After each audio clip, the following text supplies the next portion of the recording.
Wait 1 second, the screen, and I can speak. Okay. Hello to everybody. I kindly ask you to sit down. There are a lot of people that probably the room will be not enough, but the ones that arrive later, they will have a room downstairs with the streaming and they can follow us. So let's start. It's a pleasure to be here all together. It's a pleasure for myself to opening this session, this very interesting event. And before going ahead, I want to thanks the representation of Autonomous Province of Trento and the EU Region Common Office who has hosted this event. Thanks a lot for this wonderful room and for your support in preparing this event. So today we are here for the third edition of the Meet the Future clusters. That is a cluster that is composed by Horizon Europe project. We have Titan, Vera AI, I for Trust, Elliot, A for the Bank, and iCode. And we need to thank also for the support of EDMO, that has worked with us a lot, and with the EU Infolab, this Infolab. So what we are going to do today? Today we are putting together different kind of stakeholders that is dealing with information, because you know that this information is a very complex aspect, and we can work in silos, but we need to collaborate. In fact, today we have different representatives. We have policymakers, we have journalists, fact-checkers, we have researchers, we have technical developers, and we have civil society representation. This is an important message because the partnership is something really important and needed in order to face the problem of democracy. Because as you know, the information environment has changed a lot during the last period. We are in a very crucial moment. This transformation is due to the technology fast evolution. It is due by foreign interference and also by sophisticated disinformation campaign. So what we can do about that? We can work and support the European democracies, the processes of the democracies. In order to do that, we need to put together policies, the policymakers that has to define the policies for the correct and responsible usage of technologies, especially AI. We need to work on the responsible AI that follow ethic principles. This is quite important. We cannot use technologies just to invent and do wonderful things, but we need to use them for protecting our democracies. We need to, the European has to protect the democracy because it's the European as one, I have to say that, is one of the country, continents, and as we want to call it, that really wants to continue with democracy process. In order to do that, we know that we need to protect our citizens and to teach them how to interpret this information. We have AI tools that can support the bank of information, but this is not enough because we need to let people understand how to access the information and what they do before to believe to the information that they received. So here, this is the vision of the today meeting, because we will have three different sections, three different main sessions. First, session one relating to policy context, and we will have very relevant speakers here that will present the strategies of the policies. Then we have disinformation, election, and democracy with some insight from EU and Eastern Europe. Here is the part where fact checker and journalists will explain the expertise and the experience in this context. The last one is where we will present tools, evaluation, regulation with some projects that are running and then create very relevant results in order to fight disinformation using AI.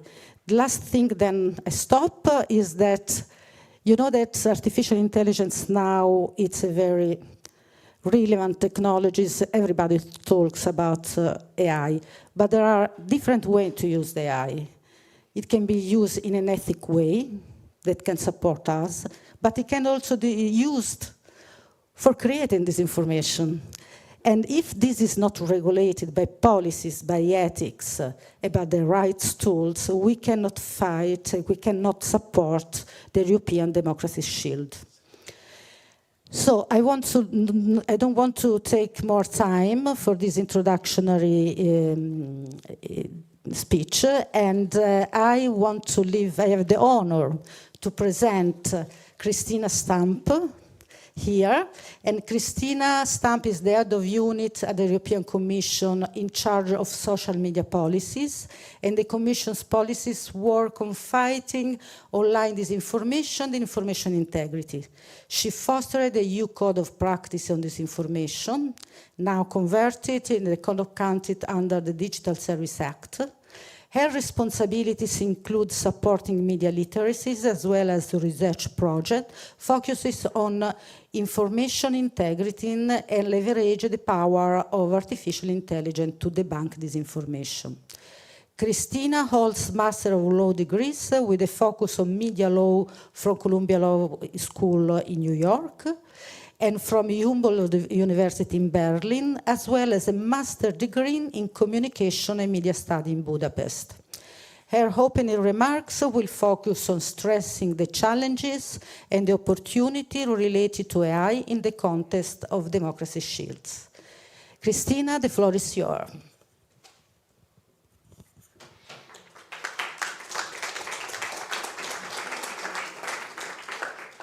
Thank you very much. Good afternoon, everybody. The pleasure is all mine. It's my pleasure to see this community together, a lot of familiar faces and a lot of new faces.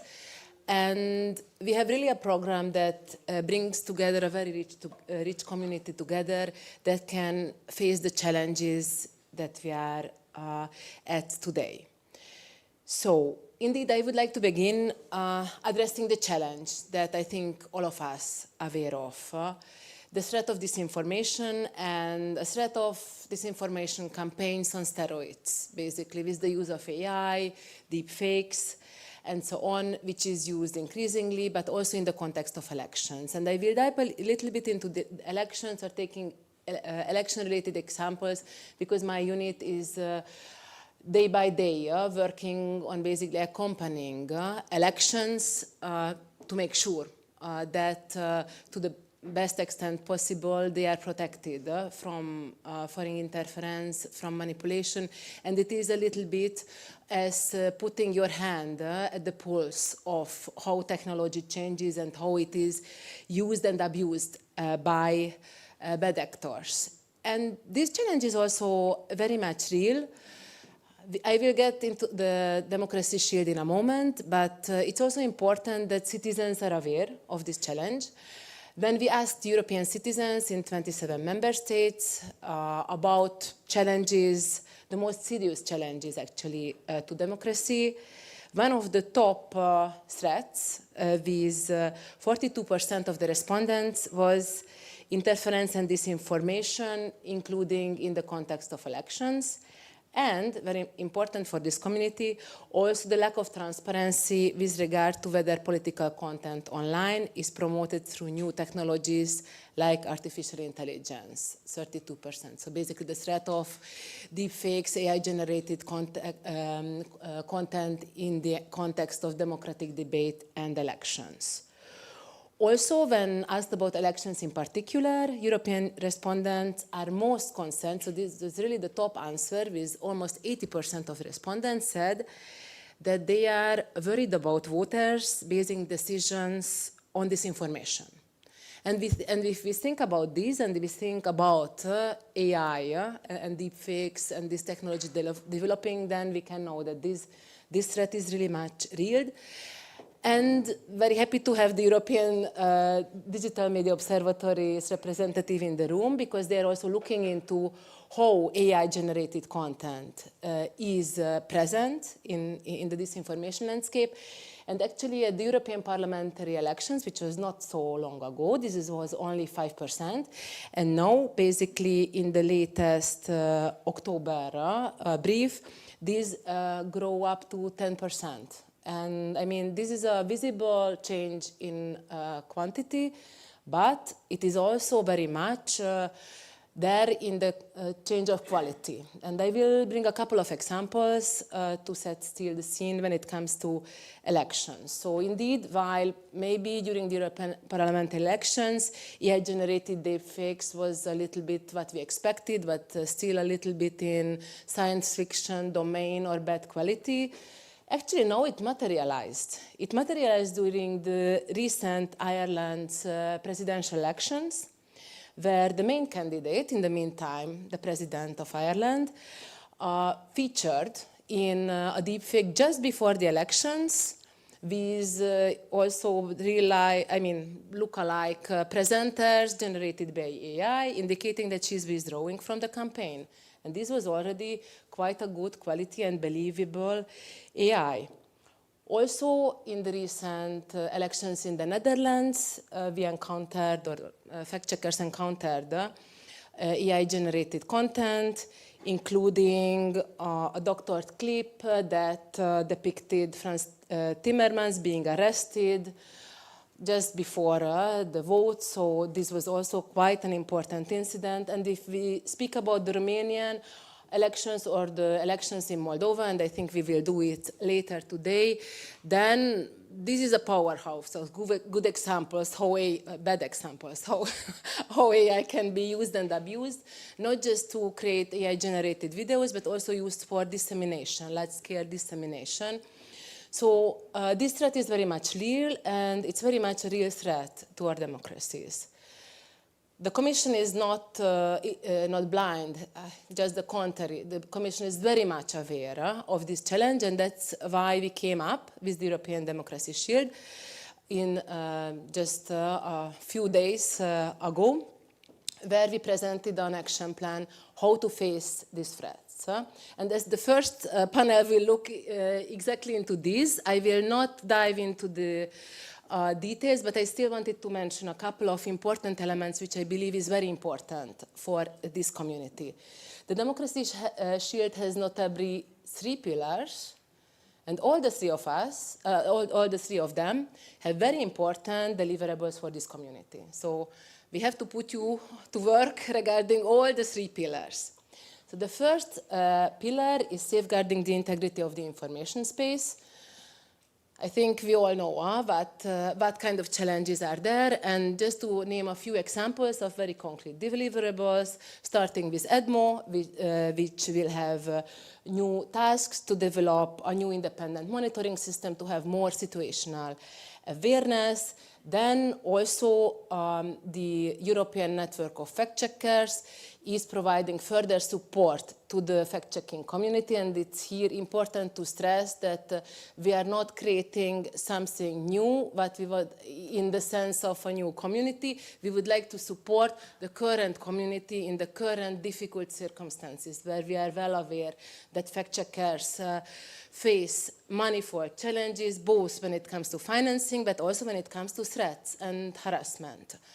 Then setting up a new common research framework, and I believe Alberto will dive into that later, to look into not just fact-checking in the strict sense, but to manipulation techniques, and to have a better picture about that.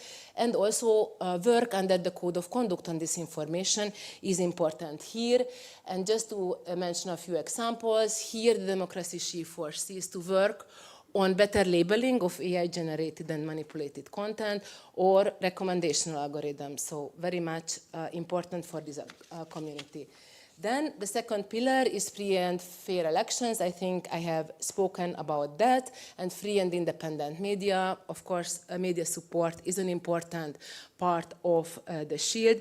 And here again, we will look into supporting the media sector, independent journalism, but also to look into new challenges that we are observing during the elections. And here I am very much looking forward to the second panel that will look into what challenges had been observed lately and also what challenges we will face in upcoming elections next year, where there is a lot at stake.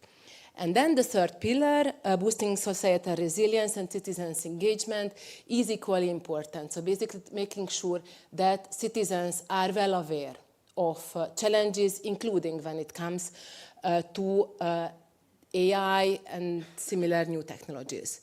So with that, we can see that there is a lot of work ahead of us.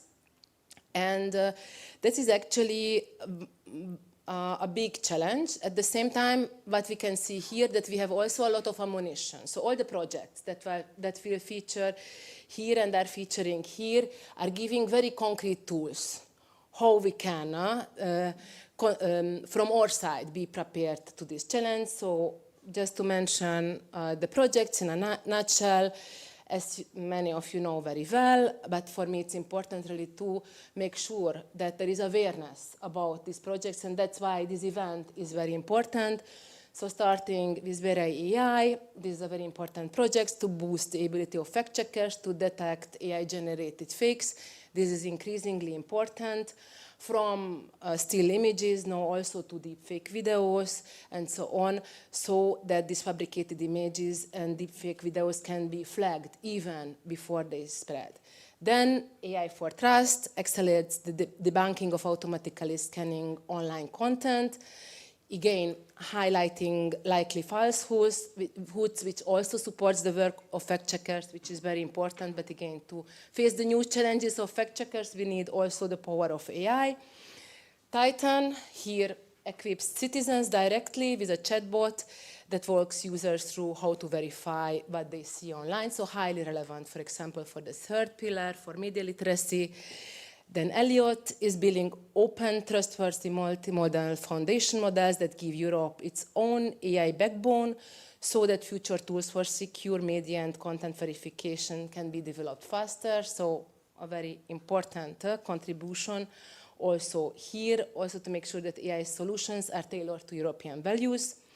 Then AI Code helps journalists adopt new digital platform and AI responsibility, while, for example, AI for Debunk is creating a browser plugin and Disinfopedia, so users can actively warn when content has already been debunked. So all these tools are our tools to face the new challenges. Mindful of time, I will come to the conclusion, because we have now, on the one hand, the challenges that are very much present and strong, and I don't want to downplay their importance, and we will hear more about that in this afternoon session. But we have also tools. And what gives me hope is this community, because I believe that if we bring all these elements together, fact-checkers, civil society, so that we have awareness, that we exchange information on what is coming, what has been observed during elections, what is coming during elections. We don't know what is the future, but what I am quite sure about, that what we have already observed, only more will come. So we have to make sure that we update each other. We have to use technology so that we can face those who are using technology bad with our tools. And of course, we have to put this together in a strategic manner. So my invitation is for today is that with these three panels, with these different communities, to join forces and to see how to work together. So for me, this is the beginning, where I hope that during coffee breaks, during the networking event, you get new ideas and new friendships and new projects can actually spring to life, because this challenge is an important one. However, if this community finds ways to work even more together, I think we have a very strong community and strong minds and strong resolve to face these challenges. And of course, you can count on us, the European Commission, to do our part to support this community. I'm very much looking forward to this discussion. Thank you very much.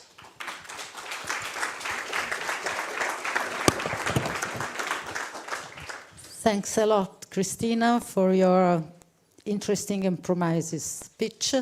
We will try to be in line with all you said and to support, especially to support.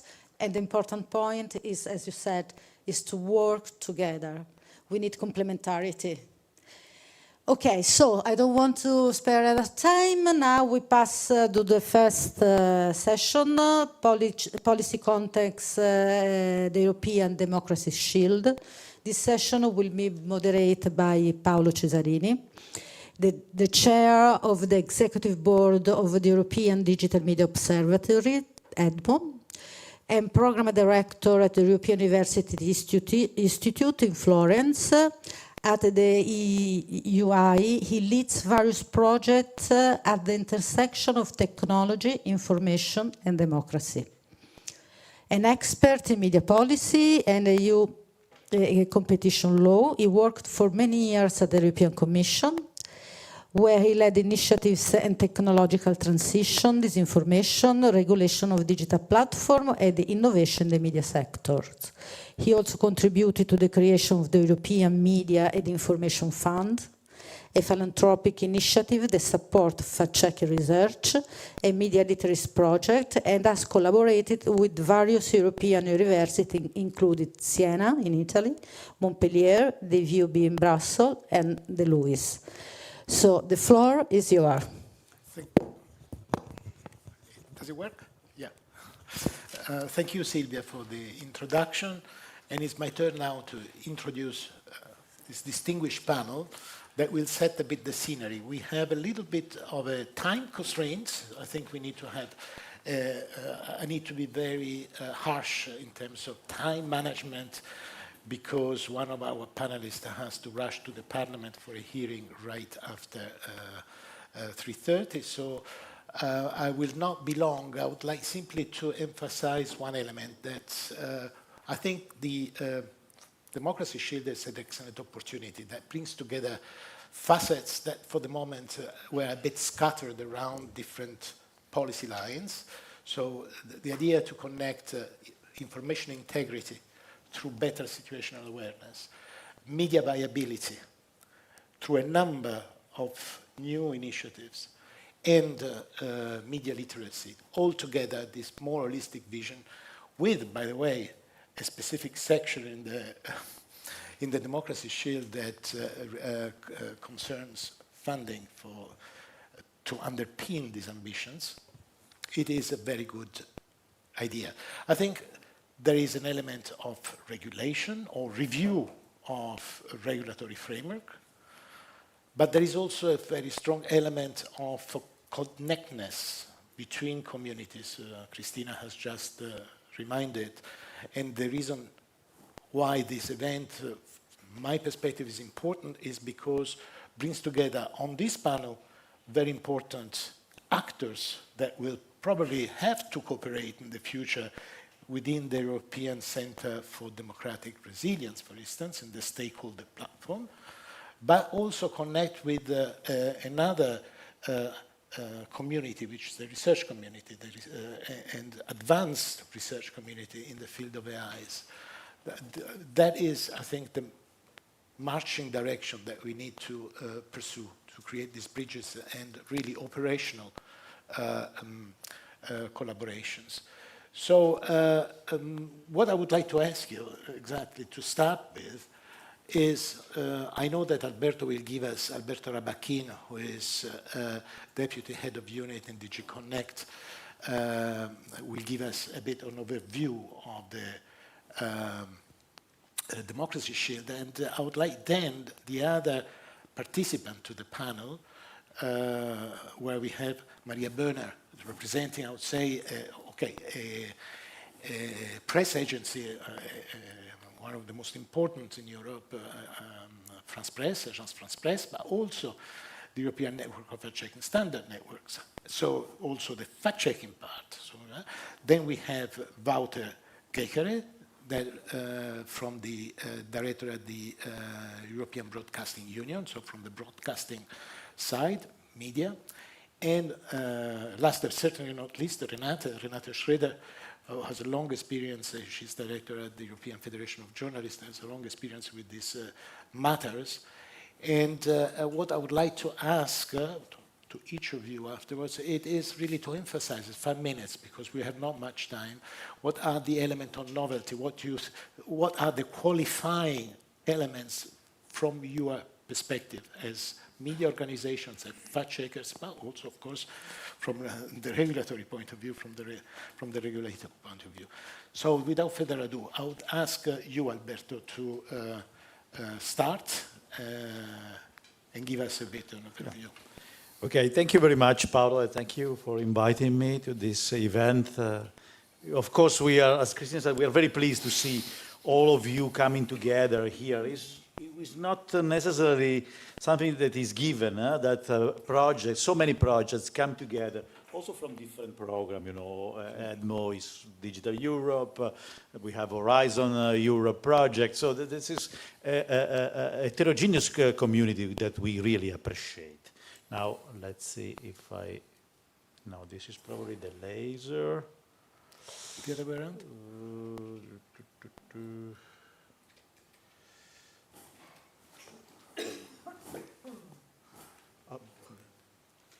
Okay, I'm trying to change the slides. Maybe it could be switched down. Well, here it is. That's probably true. So I put together some numbers, and Christina mentioned them, and I think I will not go through them again. This is the result of the Eurobarometer that was presented when the Commission announced the Democracy Shield. What is striking is that, and we are happy for this, is that European citizens are aware of the problem. We are not dealing with something that is only some thoughts from the Brussels bubbles. There is real concerns from all the citizens in the EU. So that's important that we are here discussing this issue. Skipping the numbers, again, Christina also gave a kind of a very high-level overview about the Democracy Shield. It's really a strategic approach to safeguard, strengthen, and promote democracy in the EU. So it's a series of actions that the Commission intends to roll out by 2027 that will try, you know, that will go in 3 main directions. And overall, you know, the goal is to have all of society approach. All of society approach is important because when we are talking about democracy, we are talking about this information. Information is a very touchy subject. It's not easy to deal with this subject because we know that if we go too far, then there is the risk, of course, to go against some key principle of our society. While if we stay idle, we see what happens. If we don't have enough safeguards, the malicious actor will prevail, and we want to avoid that, keeping all our action within the limits of democratic society. The 3 pillars were mentioned by Christina: safeguarding the integrity of the information space, strengthening democratic institutions, free and fair election, and free media, boosting societal resilience and citizens' engagement. But, you know, Paolo, you were mentioning that there are a few things that, I mean, I'm in trouble because, again, no? The other way around. Okay, yeah, this is the right point where I have to push.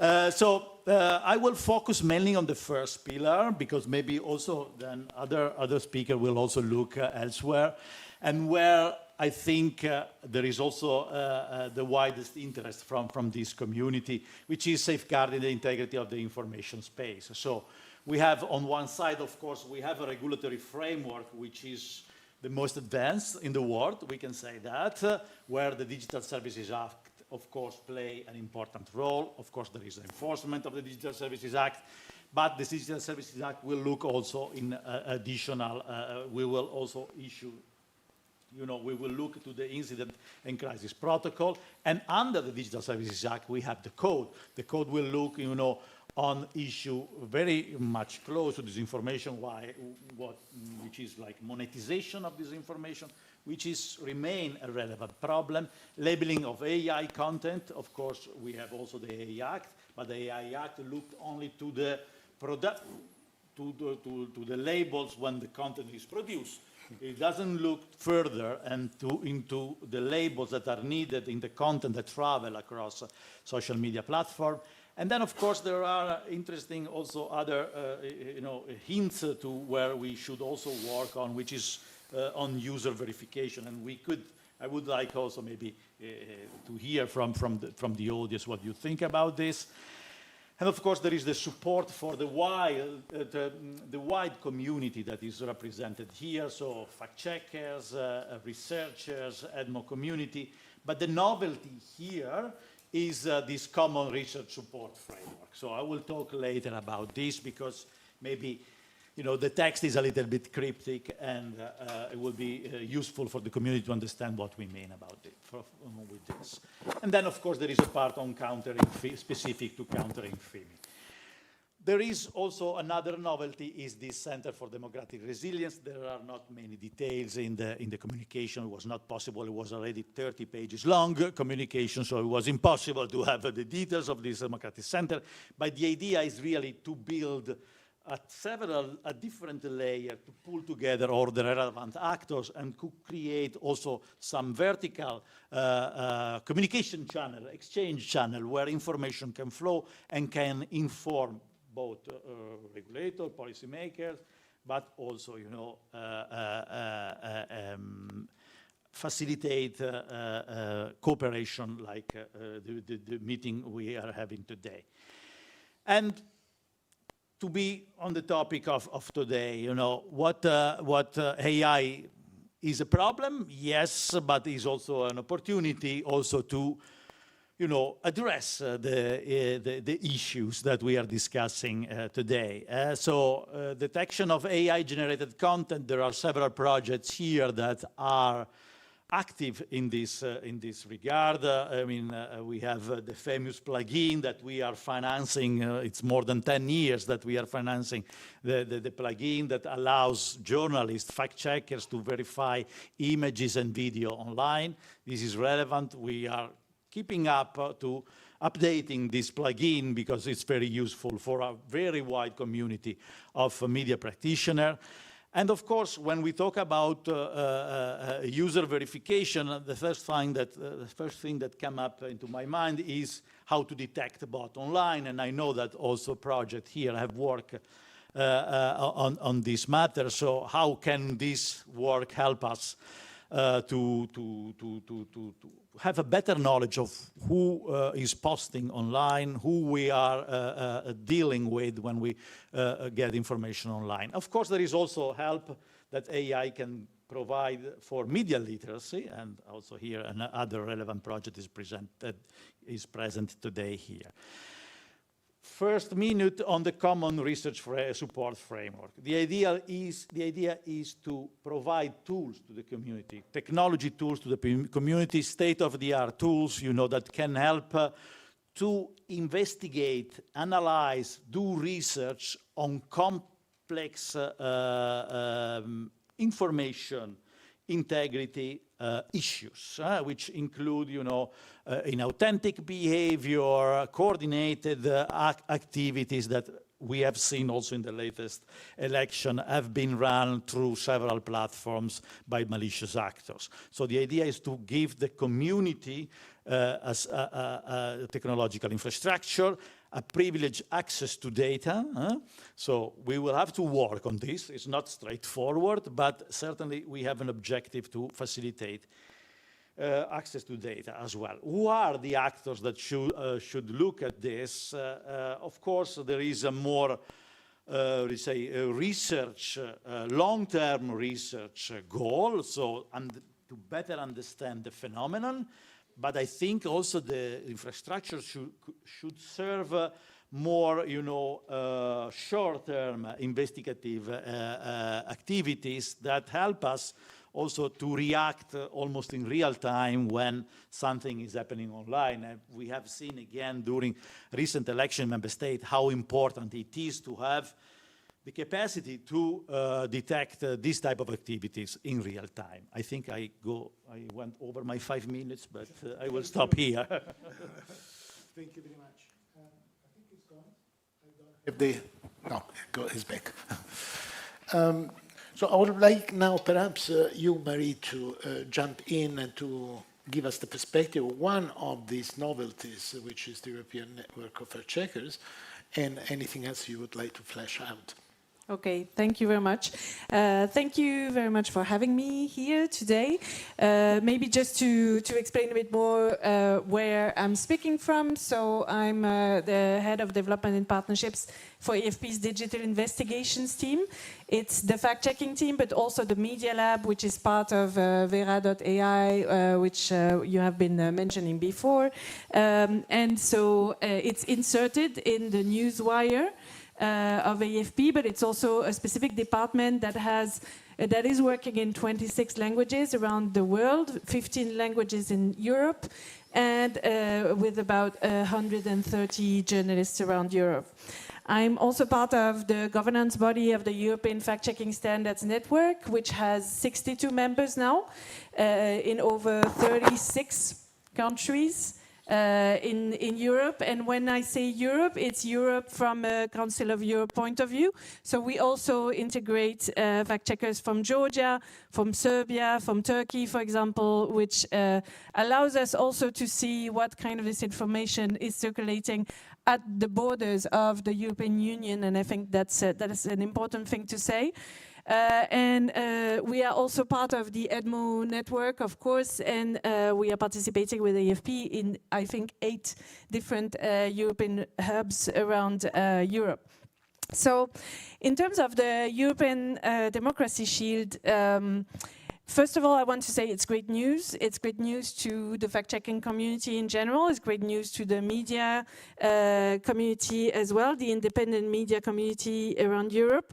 It's great news because we are in a moment that is a real moment of crisis for the media community and for the fact-checking community. So it's important to stand for democracy and for the right to reliable information and for information integrity around Europe. That's something that we have been defending for a while as fact-checkers and as a news agency, but it's more important than ever to see that also the European institutions are accompanying this further on. I want also to say that fact-checking works. I know that fact-checking is not the answer to everything when it's related to disinformation. We know that we need this whole of society approach, but we also need to take into consideration, for example, when we look at the reports made by Meta within the code of conduct now on disinformation, that they're like the fact-checking program of Meta is helping to have 30% less shares of disinformation content in different countries of Europe. So it's different according to the different countries, but we are on average around 30%, which is really important. It's also important from a democratic point of view because as fact-checkers we are pointing trends and techniques and tendencies of disinformation around Europe, and we see that particularly around AI, around chatbots. We have been documenting, for example, recently with AFP how Grok, for example, on X is sharing a lot of very problematic content, also very false content. And I think we need to hammer this again and again because a lot of people believe that when AI is actually answering, when a chatbot, AI generative chatbot is actually giving some information, it's information and valuable information. And if you're working on the topic, of course, you feel like it's going to be another time repeating the same thing. But actually, it's really important when we interact with our users and readers. I want to say how the European Democracy Shield is also important from a fact-checking point of view for the creation of a repository of fact-checking data around Europe, because we have been putting that together already around the European elections, as you mentioned before, and it has been super valuable to see. So that has been done with the FCSN, sorry, and it has been super valuable to analyze the types of disinformation that were circulating ahead of the European elections. But now, when we are getting into this new higher level of AI consumption of information, the fact of having proper, clean metadata around Europe within this repository, and also harmonized data around the fact-checking community is actually going to be one of the things that is going to allow us to ingest some reliable information within the AI consumption channels. So that is really, really super important, like to continue to have day by day fact-checking on specific content, but also to have clean, shareable, harmonized metadata around Europe. And this is possible because we have strong networks around Europe. We have the EDMO network, we have the EFCSN, so the European Fact-Checking Standards Network, and we have projects such as Vera, for example, which are helping us further to get together also with researchers around these matters. So this is absolutely fundamental. Again, why it's fundamental? Because fact-checking is under attack, because we have been facing censorship narrative around the work we are doing for 1.5 years, but since January even more stronger. And I think that actually showing the work we are doing in a very transparent manner is also a way to face that narrative differently, to also address the matters of bias and the questions of independence of fact-checkers and media. We need to realize how shrinking the resources are for the media and fact-checking community. I know that it has been said already, but it's a huge crisis, and the fact the rise of Gen AI is actually making it even much more important than it has been already. So it's super important to see that this program is behind the fact checkers in that sense. It's essential to preserve the production of raw material, which is this information, reliable information on a day-to-day basis, to preserve it on the long term and to support innovation for the fact-checking community and the media community around communications, branding, because that's also going to make a big difference when it comes to consumption of news within the Gen AI move. Media literacy also is a very important aspect of it, and of course innovation when it comes to using AI tools and to be able to innovate in that sense. Yeah, I will wrap up. I think it's just super important to preserve independence of fact-checkers. I think that's something that we have been discussing before.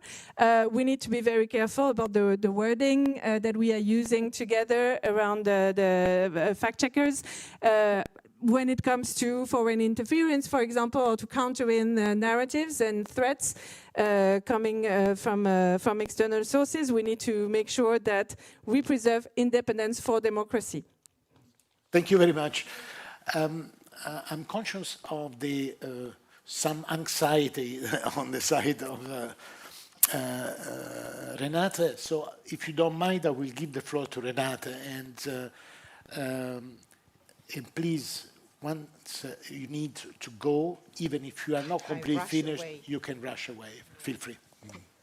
Thank you. Thank you very much, Paolo, for having invited me here to this very important meeting. Just very shortly, the European Federation of Journalists is a federation of journalist unions and associations, and we have members in all Council of Europe member states. And as we have been talking so much about fact-checkers, I just want to give the first note. Some of our journalists actually have come to us saying this democracy shield is nice, but why do they talk so much about fact-checkers and not enough about journalists? So I just want to flag that here. And as we were talking at the beginning about the need of breaking silos, I think the most important thing, and it's good that you are talking there on behalf of AFP, is that fact-checkers work together with journalists, because journalists, their DNA is fact-checking, it's verification. But of course, because of the changing information environment, we do need these only fact checkers as well. But I just wanted to flag that in. A few things have been said already. I think the first important thing is that we, as the Federation of Journalists, together with other partners, we have actually been in several already civil society, media organizations, coalitions. One is existing of 65 organizations and was coordinated by European Partnership for Democracy. And the other is the so-called Media Freedom Rapid Response, which is also a project funded by the European Union, which is there to really monitor alerts regarding attacks against journalists and independent media. And all of us together, so it's not new that we are doing community building here, we welcome the Democracy Shield for the things being said already, for its holistic approach specifically. And let me just mention 4 points which we find specifically important, but where we think also some concrete action points are absolutely needed to make it alive and not just another piece of paper. And having said that, and having looked at recent development with Omnibus and so-called simplification of digital toolbooks, I think the most important thing is all these groups here fight that it will not be watered down, because if we won't need a shield anymore, then I think Europe is going into the autocratic direction, and yeah, forget about that. So I'm very serious about that, and the elephant not in the room would be the first winner of it, and I don't think we want that for all the reasons we know. So yes, we appreciate that it includes strong requirements regarding the digital rulebook, specifically regarding the DSA, and for us the importance of systematic risks when it comes to media pluralism and risk assessment. That is also reflective of the real needs of journalists on the ground, and we are actually starting this very important work at the moment. The second point, of course, is funding. We all know, we don't have to repeat that nowadays there is no funding model for journalism anymore, or hardly. People don't pay for journalism anymore. Public service media is increasingly under attack. We are looking for new models, but it's very difficult. So we appreciate very much the recognition of the European Commission. We need funding. We're also very interested in the Media Resilience Program, also what it specifically means. We hear that is there to support independent journalism and media literacy, both of it very important. And we are also happy to discuss with the Commission how specifically to support local media, because many studies have shown that the news deserts within the European Union at local level are tremendous and of course have a great impact on local democracy.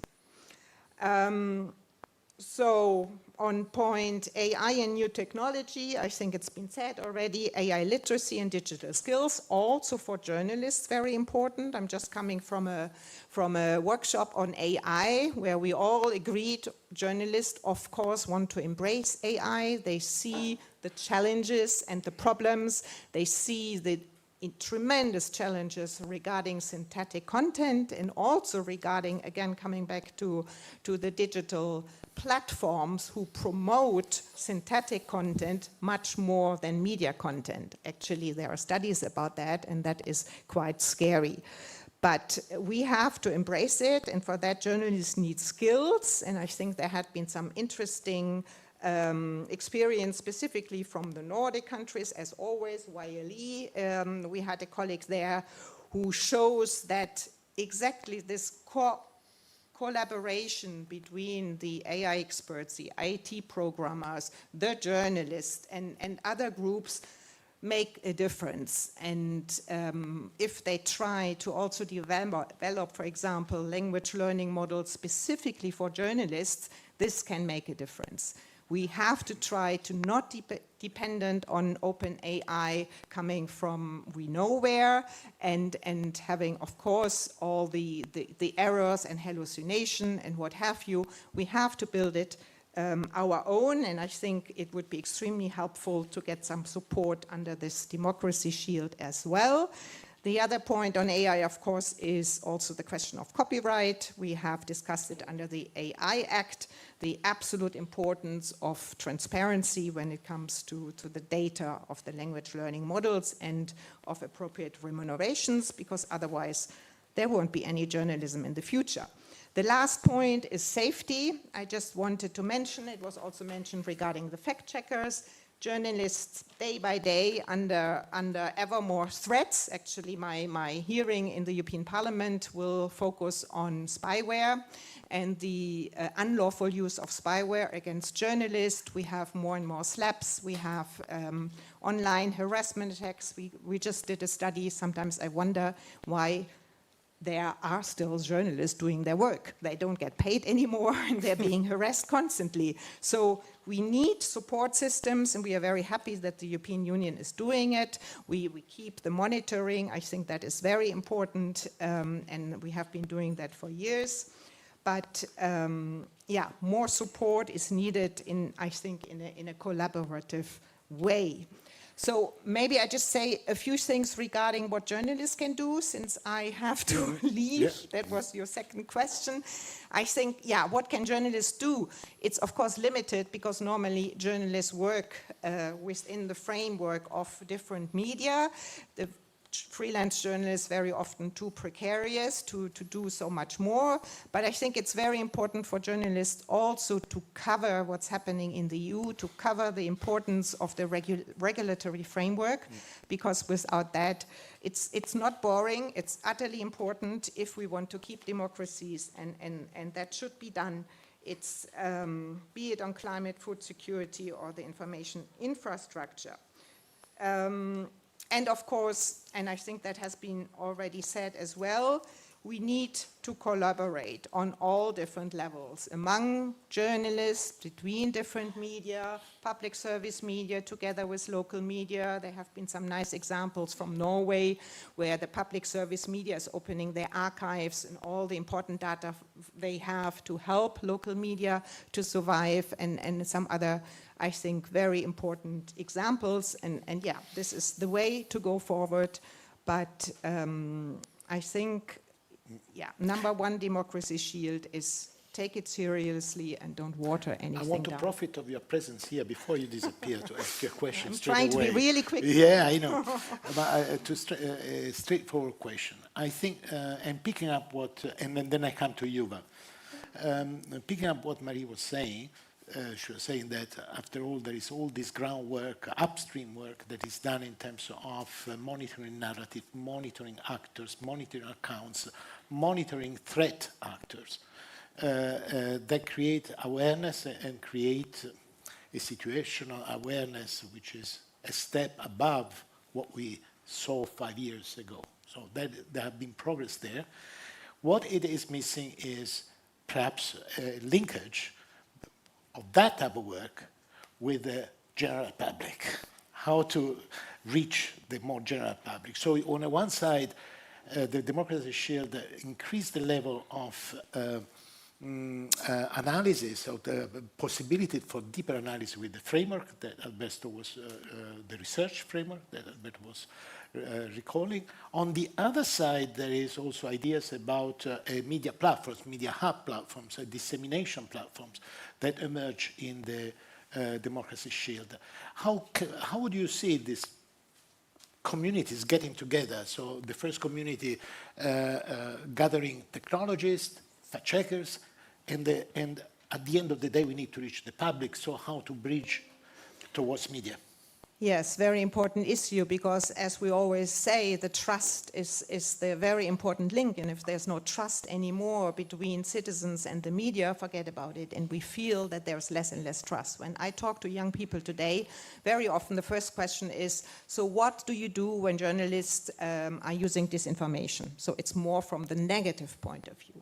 At the same time, also studies say that even though more and more people follow social media and follow the crap, so to speak, they do appreciate the good journalism. They do appreciate public service media. That's when there is a crisis, they go there. However, they may not be ready to pay for it, because all the patterns that have developed in the last years have not allowed this practice of patterns. So what can we do? Well, of course, we always say at the end of a conference, we need media literacy, we need to explain, we need to be transparent, and sometimes it does work, especially when school kids, but also adults, when they learn how journalists work and when they also learn all the challenges they face. What about to regain prominence in terms of content? Of course. This is the other issue, and I guess Walter will also talk about it. Prominence is absolutely important, and that's what I'm saying. They look at social media because that's what they are fed with, passively or not. But to look for the good stuff, as I say, the quality content is much more difficult. And there we come back also to the platforms and who are the gatekeepers today. And if we don't regulate that, now we will open the Audiovisual Media Service Directive. The idea is also to have prominence rules to get there. We are trying with the DSA to be accountable. We may also think, or many are thinking already of European platform alternatives who put algorithm transparency, recommender systems, and due diligence first. This is a dream at the moment, but I think more and more people realize with what we have, we won't save democracies. So we have to go in that direction Digital as well. sovereignty. Thank you very much. Feel free, we continue with Wouter, and you can stay as long as you can. Yeah, thank you, Renate, because you make my life easier, absolutely. A lot of what I've said is already said, but briefly introducing the European Broadcasting Union, an association covering public service media companies, 113 of them in 56 countries, so representing a lot of journalists working on a day-to-day basis, often together with fact-checkers. I really need to insist that. It's holding hands often around key initiatives to make a difference for audiences, but also investing in content of many types, fiction for kids, particularly, and if public service media wouldn't do it in many countries, there wouldn't be really a valid national or European alternative. So that's quite important to keep in mind. I'm a happy man when I look at the Democracy Shield, because years ago I was there too when we made the case for media issues, when big tech rules were created, and they were the right ones. We need big tech rules, Digital Services Act, Digital Markets Act. But I felt very much in those conversations as if media, and definitely also public service media, was a bit of an add-on to the discussion. We were there securing basic levels of fairness, basic health and safety checks for online services. So we felt like someone wanting to book a hotel, someone who was interested in purchasing a nice piece of clothing. That protection is important, of course, but I think the mood has changed the last few years, that media and what we do alongside fact-checkers is different. You're not a consumer when you turn to media, you're a citizen. And this is not a purely theoretical discussion, I really insist on that. Also when we look at literacy, literacy is not there for consumers. It is there for young and old and middle-aged users of media. So 3 short observations maybe with regard to the Democracy Shield. First of all, I would like to emphasize when it comes to media, rules in the public interest are not a bad thing. It is very popular, and there's a lot of people paid a lot of money to say that rules impinge on innovation. It is an easy line to adopt, but I think we have to all recognize collectively, as a group of researchers, innovation experts, media professionals, that rules are there for the public interest. and that there is great innovation possible in that framework. And I think that's also a great strength of Europe. So that's why we as an association have advocated strongly for things like the Media Freedom Act, for things like the Digital Services Act and Markets Act. A, to protect free and independent media. B, to protect journalism. And C, also to kind of level the playing field a bit with big tech. When I see that one of the big companies is gaining 10% of its annual turnover from scam ads and illegal goods, that is a massive problem. You can't justify that. I'm sorry, this is just so outrageous the last few weeks when we heard that figure. There's a huge financial stake, but also a huge societal thing at stake. So I think we're right to say that rules are needed. I think that's the first message, and I think the Democracy Shield really emphasizes that. Second point is visibility. It's really the starting point, you and me, and think of people that are not knowledgeable at media at all. How do you actually discover or find us? A media channel of a public channel, or it could be an interesting fact-checking initiative, it could be a commercial channel. How many clicks does it take when you're on a connected TV, when you have a virtual assistant leading you to content? Think about it, how long does it take? And also, when a random person discovers a piece of content, how easy is it to accredit or recognize it as a journalistic piece or a fact-check piece? It's not so straightforward in many cases, so I think we really need to keep that in mind, and that's why my organization, the European Broadcasting Union, is talking a lot about visibility and prominence of media of general interest.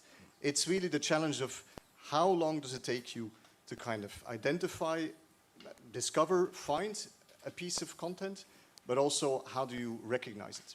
We have spoken a lot about AI. Fair enough, the connected TVs are not yet filled with AI search, but that's the direction of travel we're going. Most of the searches through AI bots are done through browsers, we all know, and we had a fantastic initiative through our news community to test the 4 or 5 important AI chatbots just with news from public service media across Europe. And many of you probably heard the headline, but still 45% of that result that came back based on requests that was supposedly only basing themselves on news that we fed the machines, the machines that we didn't create, still had in 45% of the cases a significant issue. So for us, that's a warning, not just for the news community and the journalists, but also generally for us working in the media, that this is the direction of travel in which we go. If every device, every interface in the next few years will be handled that way, we have a massive issue with integrity of the information space. So what is the answer? Part of it is regulation. So I'm really welcoming the discussion around the Audiovisual Media Services Act next year when we discuss the issue of prominence of media of general interest, but also innovation. And that brings me to my third point. Innovation around, let's say, services that we can offer, both using the great content media that we have, that we sit on in public service media, but also in partners, and also using some of the tools out there to shape them the way we want them to function. Because if we allow the functionality to just maximize profit, I think we have an issue with integrity of the information space. So innovation, I feel that the minds are changing, shifting a bit, that next year is an incredibly important year for us all together to put a bit of shape to a more strategic plan, funding scheme, you call it whatever you want, that links innovation, media, fact-checking, and makes it easier for all of us to access that money, I think. And we all have a role to play. This is not me versus you wanting a piece of the action. We have to compare us collectively to sectors that have done a much better job at collecting, let's say, buy-in for entire budgets to do innovation. Automotive, pharmacy, and so on. Now is the time to think of media, and media in the broadest sense, and think of an umbrella kind of scheme that really helped that. We can then break it down to various initiatives. Some will really want the public-private partnership to really unfold. I can only speak for the EBU, and that's maybe the last thing I'll say. We have a great pool of news, and we have also a great pool of technology experts that work on AI and developing it. To give one example, NEO is our own AI conversational agent that we have developed, and that now is being used already by 3 of our members in Latvia, in Switzerland, and in Swedish radio. And it allows any people preferably Swedish or Latvian or Swiss, to ask questions directly to the news site. And it will get answers, but based on all the news that actually sits on that website. So you could see that that has great potential. You can argue on what kind of scale we need to enroll that, but this is a great example of where you bring content together with innovative formats, innovative ways of providing access to your content. So a lot of food for thought, but at this stage I want to keep it there. It's very good. Thank you so for much. your 3 points. And I would, perhaps if Sylvia allows me to have a very telegraphic last question, which is very close to my heart. I mean, harnessing technology is very important.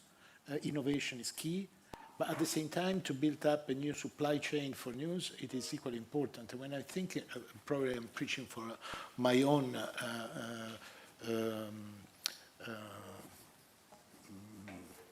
business, let's call it. But when I think about supply chain for information that it is reliable, trustworthy, I think about upstream, all this work that is done in order to intercept, understand, unmask, disrupt the threats, but very importantly also to make the people aware of this is part of the information in the public interest. Let's put it not only public service media, but information in the public interest, right? So I feel kind of a need to imagine a new form of supply chain. That's why before I was linking up the research framework together with the platform that is kind of, highlighted in the Democracy Shield. But my question is, how realistic, how can that be operationalized? How do you see it? The time is ripe for being bold. Are the people, are the stakeholders ready for it? That's a good question. I know that we are ready for it. So definitely we want to go in that direction, especially as if the platforms are withdrawing from some of the fact-checking initiatives which allowed us to have some impact at scale on the platform themselves. We need to find another way to have that kind of impact, maybe without them in the first place. So we need to think about different ways to do that, like about the data that I was talking before, about new formats. For example, we are doing much more on small, short videos, horizontal videos, and vertical videos in the different social media channels. We also need to open conversations, maybe around the code, but also the European Democracy Shield, on how to make the information that we are producing prominent, while making sure that the copyrights that Renate was talking about are actually paid for in this context. So we need to open the space for that kind of dialogue, and maybe the European Democracy Shield and the Center for Resilience is going to be the right place to do that. We need economic incentives for doing that, but probably, yeah. Just to echo what Wouter said about the need to unite forces, I think this is a call for the audience here, because we are entering a new MFF phase, but still a lot needs to be decided. The Commission has put forward a proposal, there is Agora EU, Media Plus Strength. It seems that there is more money than there was before, but first of all, it's not a given that that money will stay as it is. And I think the community altogether needs to look to defend that money, and also to look elsewhere, like European Competitiveness Fund, because if we want to fund infrastructure, innovation, that is the place where there is a lot of money. So let's not be naive and think that some God will resolve our problems. We really need your support, from outside, to push from all over, to push all the touchy points that needs to be pushed to get, a good result and this needs to happen in the next months, because the big discussions are coming up, and really, presenting a united front, as you said. Of course, there will always be competition for the money, but it's important to have the money to compete for, because otherwise you compete for nothing. So that is an invitation to continue the conversation and in a quite fast pace, as far as I understand. Okay. Unfortunately, we are really tight with the time. I suggest that if there are questions from the audience, the speakers can be intercepted around a coffee.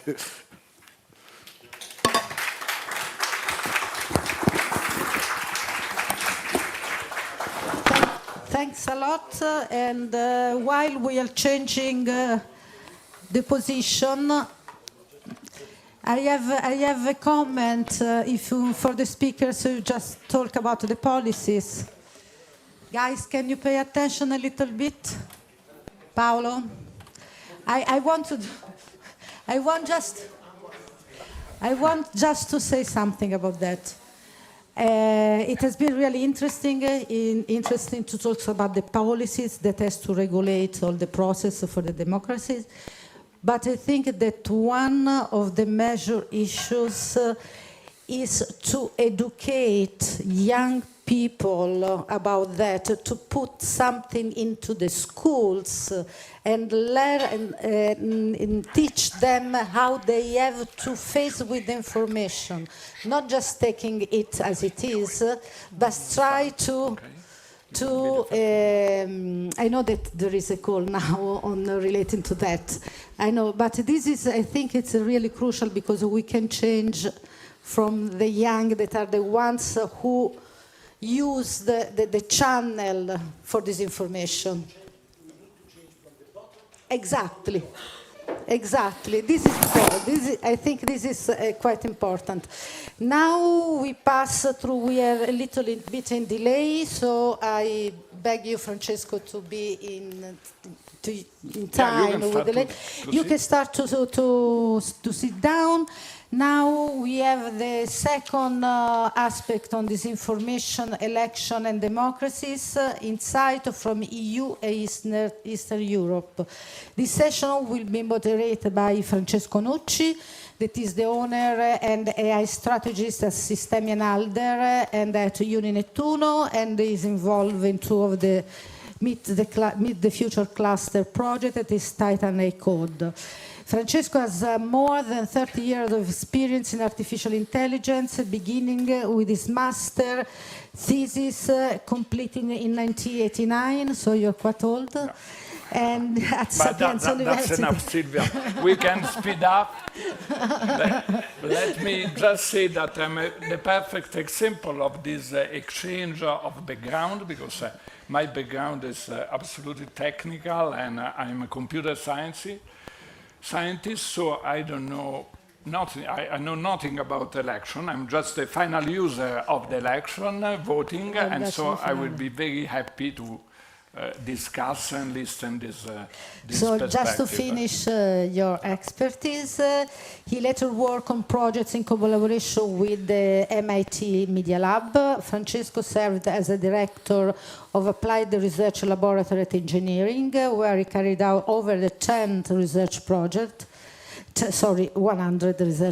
including the Pharos project, with receiving an award at the Best Digital Media Project under the patronage of the President of the Italian Republic. In recent years, he has been a pioneer in Italy in researching the use of artificial intelligence to combat fake news. He coordinated one of the first European Commission funded project on AI against disinformation, that is Fantango, and is currently involved in several initiatives of this topic, including Titan and iCode. Francesco, I leave you the floor. Thank you. No. Clara.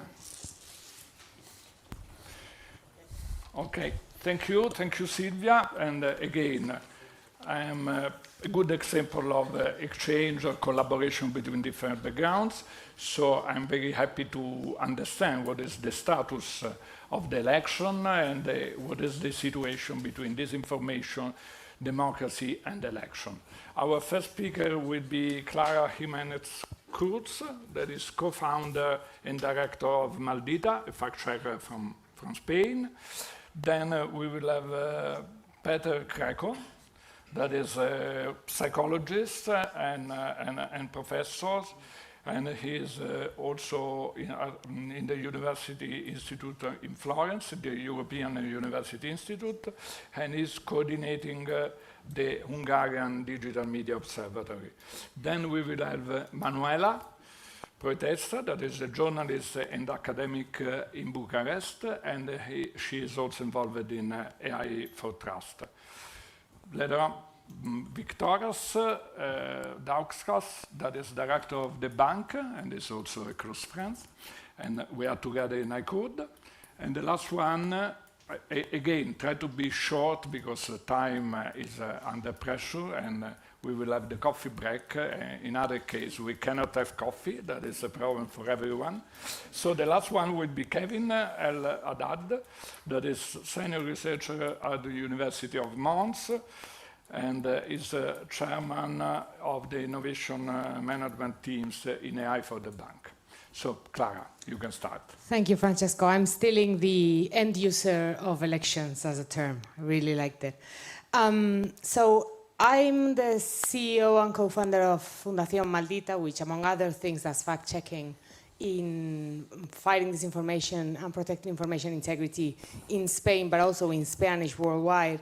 But I'm also the chair of the European Fact-Checking Standards Network, so I'm going to be handling two hats here. And I'm not so much going to be talking about Spanish elections, but about general national elections. And I think there are some things that need to be said. One is that we care a lot about national elections, but reality is that the bad guys work every single day between elections. And we tend to put a lot of attention to election processes and concretely national election processes, but actually elections are won in those 4 or 5 years between national elections and not only in the 15 days before. And I think this is something that we often forget when we talk about elections within the Brussels bubble, if you want to see it that way. So we talk about the rapid response systems and things like that, but that's like the amputation room at the emergency site. That's not actually how we can deal with disinformation in elections. Secondly, I know this is a huge topic, not only in Brussels, but also in this roundtable. We talk a lot about foreign interference and FIMI. And it's good that we pay a lot of attention to FIMI, but I think that was maybe enough 5 years ago. Today, national disinformers that were pushed by foreign actors 5 years ago have their own audiences, their own organic reach, and they actually win elections. And some of them are already sitting among MPs in Brussels. We need to talk way more about national disinformation and national push disinformation, because that's the Trojan horse in our democracies, and it's unattended from a political perspective, European-wise. I also think that we need to talk about FIMI not only as Russian and Chinese. I think FIMI is way broader now, and there are other global actors that are coordinated. They're doing it publicly, and they're trying to influence our elections and pressure publicly the European Union not to apply its own legislation. And I think that's a huge matter that we're confronting right now, and we need to speak more about it. Lastly, Francesco asked me to talk about the European Center for Democratic Resilience. I don't have much to say. I don't know much about it. Are CSOs going to be involved as they have been in the framework of fighting disinformation from a legislative perspective? Is it only going to be about FIMI? Is it only going to coordinate member states? How is it going to work? We need much more information about it to be able to give a prompt opinion on it. And last but not least, I don't want to leave you with all these problems on the table and not give solutions. There's one that we can activate right away. It serves FIMI and national disinformation actors equally, which is apply the law. We've built a legislation to fight disinformation within the European Union. It needs to be applied. Thank you. Thanks a lot. This is very interesting. about your last point about the framework. You have seen something from Alberto, but naturally, I think that in the future we will know better. And I think that we can work. We need to work together to build this framework, to build together this new possibility for us. So, Peter. Thank you very much for the introduction. I brought a short slideshow. Yes, so thank you very much for the invitation. I will be pretty quick, and also I have to apologize in advance. My flight is going at 6:30.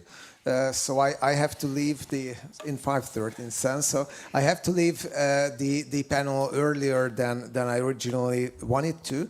But what I'm going to very briefly discuss here is AI-generated disinformation in the Hungarian electoral campaign. In fact, we are just observing the run-up to the electoral campaign. In Hungary, the elections are going to be in April next year, but still the campaign machinery of the governmental party, and I'm really happy that Clara have mentioned the elephant in the room, the domestic disinformation, which is in many countries, including Hungary, much bigger problem than foreign disinformation. So that is already on a quite high scale. And I would just start by saying, okay, so what we approach at the moment, I think, in the digital space is a post-advertisement era of disinformation. Why is it post-advertisement? Because on Meta and Google and YouTube, the most important platforms, for example, in Hungary, when it comes to spreading political information and disinformation, so these platforms at least officially do not accept any ads to run on their surfaces, political advertisements, from the beginning of October. But already we have seen that this is at least it's a semi-permeable filter that they are using. Some of the regulations can go through, some of the advertisements can go through, but also the disinformation actors like the Hungarian government, and I would say that Hungary is a very important place. It's a laboratory of post-truth, and it's a laboratory from where the recipes find their royal route to other European elections and elections beyond Europe as well. So in Hungary, the Hungarian government and its proxies that has been the champions of electoral advertisements on the Meta only to the run-up of the EP elections. Hungary there was more money spent on political advertisements than even in Germany, a country that it's 8 times as much in terms of population, 20 times as much in economy. So Hungary have spent the most political advertisement on Meta. Why? Because the government of Viktor Orban and its huge system of proxies have spent a lot on advertisements. Right now, some advertisements can slip through, and I will mention a few, but still you have to have other strategies if you want to deliver your disinformation messages. And mostly it's about being even more viral, even more divisive, even more polarizing, and using more deepfakes. So deepfakes, first of all, cannot be always captured by the ad filters of Meta and Google, and second, they can again attract more attention. So what we can observe, okay, I will jump through that, in the government organized media in Hungary is that on county level online news portals, there has been, I mean, on every day practically, there are dozens of AI generated photos appearing.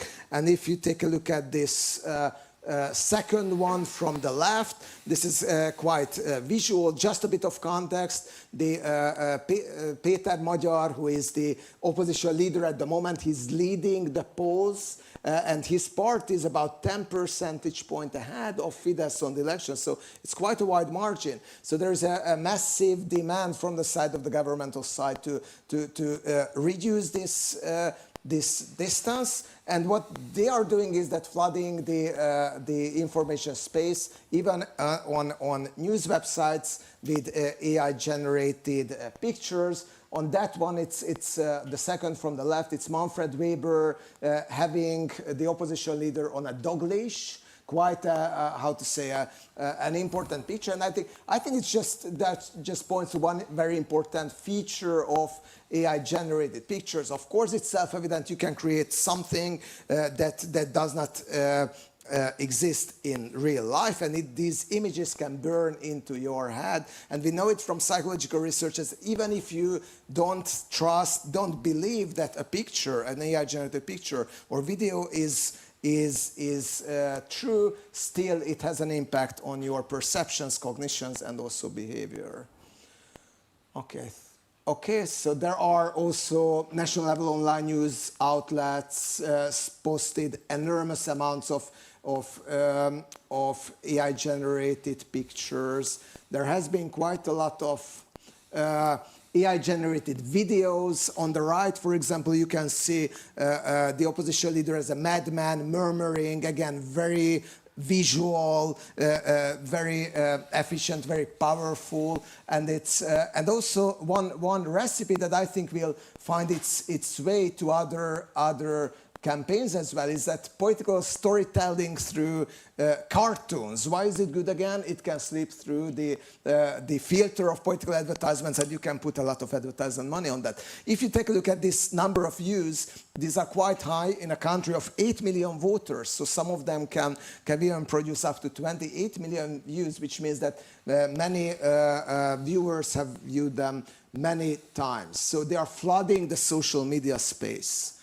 And I'm afraid that the presentation does not go further. Okay, so some more with a lot of views again. And they have created so much scandal that in one of the videos, for example, the opposition leader, and it is posted by a governmental politician in Hungary, Péter Magyar, the opposition leader, mentions with his own voice in a very vivid AI-generated video that pensions will be cut if they will be on government. So in an election, as most of the elections in Europe where pensioners decide, this is something that can be a little message and harm a lot the reputation of the opposition party. And okay, and yeah, it went so far that even this opposition candidate has started a lawsuit against the governmental politicians, but of course, I mean, the courts usually take a lot of time to decide. So yes, officially there are no political ads anymore. In fact, there are, and we found quite a lot of political ads on Meta's surfaces, and I would try to show it to you. That run through the filters, so these three, for example, and a lot of many tens and sometimes hundreds of thousands of euros are spent on these advertisements, while officially Meta accepts no advertisement money. And again, these are the most visual, most powerful videos. We would like to check in a series of experiments how powerful they are really in terms of credibility, in terms of shaping public attitudes, but we assume that the governmental propaganda machinery have tested them already, and they are powerful. So just, yeah, as a final note, and then I would give the floor to other speakers. So I think what we observe in the Hungarian case, it's a laboratory of post-truth. If this campaign becomes successful in the sense, and we can imagine that finally Fidesz wins the elections. Of course, these techniques can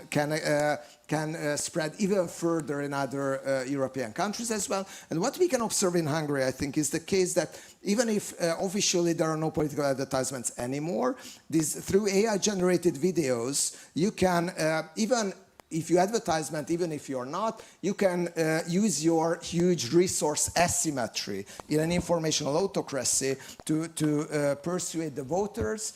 And yeah, and the last thought, it's a wish from the democracy shield, and maybe it's a too ambitious one, but if we take a look at the Danish regulation of generative AI, the Danish regulation puts all the responsibility on the tech platforms themselves, so that they have to remove all the AI-generated videos and deepfakes that do not enjoy the consent of the subject of the AI-generated video. And I think this is something, let's see, of course, how well it can be implemented, but if it's a successful model, and I assume it is going to be, and I think morally also on the right track, I think that practically it gives individual rights over the likeness of the voice of their features. So if it becomes successful, then I think it would be even good to see something similar on a European level. Thank you very much for your attention. Sorry for exceeding the time limit, and I will leave you soon, but... It's very interesting. Thanks a lot, Peter. And it's a pity that you should go, because I think that you can have not some answer, but some idea on how you use generative AI in a positive way, how you talk in the final section, that will be relevant, the tools and AI. And so you talk a lot, it's a very critical point about big fakes, generative AI, so we need to understand how this is, and maybe the speakers in the last session will have some possibilities, some answer to this, I'm keep in touch, and we have other occasions to discuss on how face this problematic aspect. So now there is Manuela. That is for sure will be very interesting, the case and the status. Thank you. As it was said before, there are money, a lot of money put into advertising. We have a case of Gina, of course, with the greatest result. We put the notice on the social media. So we talk also on amplification, but also chronology of what was called the shock of annulled elections. So the zero cost, on the opposite, over 2 million views, accounts which were activated 2 months before elections, and we'll see what happened. Utilizing amplifies mechanisms, the trends show that the popularity of a certain candidate increased in a huge way, unexplainable, as I said, there was no money involved officially, and there was a scheme which was revealed later on coordinated behavior, but not only, it was also behavior of volunteers, which was interesting. And also macro payments for micro bloggers.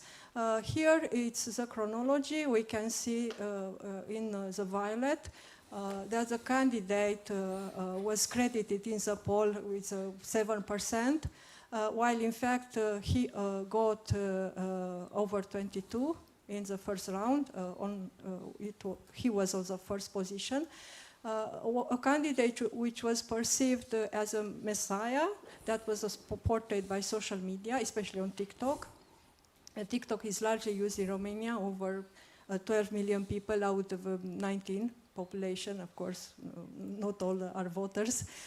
So currently there is an investigation from the European Commission on what happened in the elections. There are some moments of the elections because at the first in the first decisions, the Constitutional Court validated the first round and then annulled this round, and we can see also evidences of coordinated behavior, authentic behavior, but as I said, there were also volunteers which acted in a coordinated way. This is evidenced by intelligence services in a declassified document. There are other possibilities of AI tools analyzing what happened and the narratives, and there is a project, it's called Disinfo-Prompt, based on a large corpus from social media. We could identify some technical manipulations and some rhetorical figures, and we see that casting doubts, that's one of the techniques, but there are some others. So just to be short, as patterns is large-scale mockery towards pro-European leaders. They are called Western puppets, and there is another AI which can be used, AI for Trust. We will present in the third session to debunk and to check the content, which can be useful in the fact-checking and journalistic activities. There are some other patterns, one referring to, not sure why it's not working.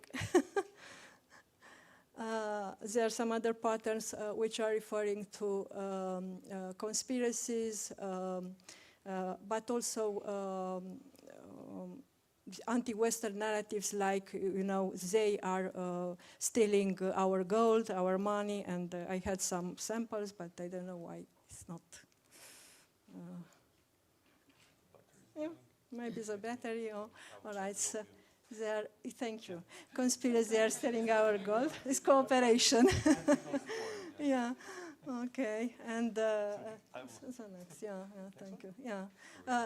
What was said before and what's important, what we notice in rerun elections, it's a sort of blitzkrieg disinformation. I mean, something which is fake, but it's not very sophisticatedly made. So the idea is to be spread around in a very fast way, not to have the time to be debunked, and we can go next. So that's why using AI tools in general is of help for fact-checking, but of course for journalists, because the media reaction is important. So scale and timing, that's really important in debunking. And if we can just a few words of the strategy.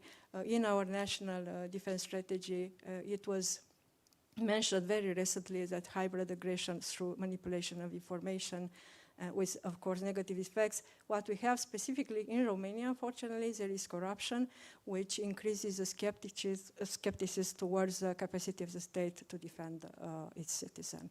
And I think that's it, just to summarize. So when we speak about disinformation, we notice this time sensitive, so we need a rapid reaction and also large-scale sharing, which would, of course, conduct to a very large-scale infection, we call it in sort of metaphorical way, which need rapid reaction and consistency. Thank you. That's it from me.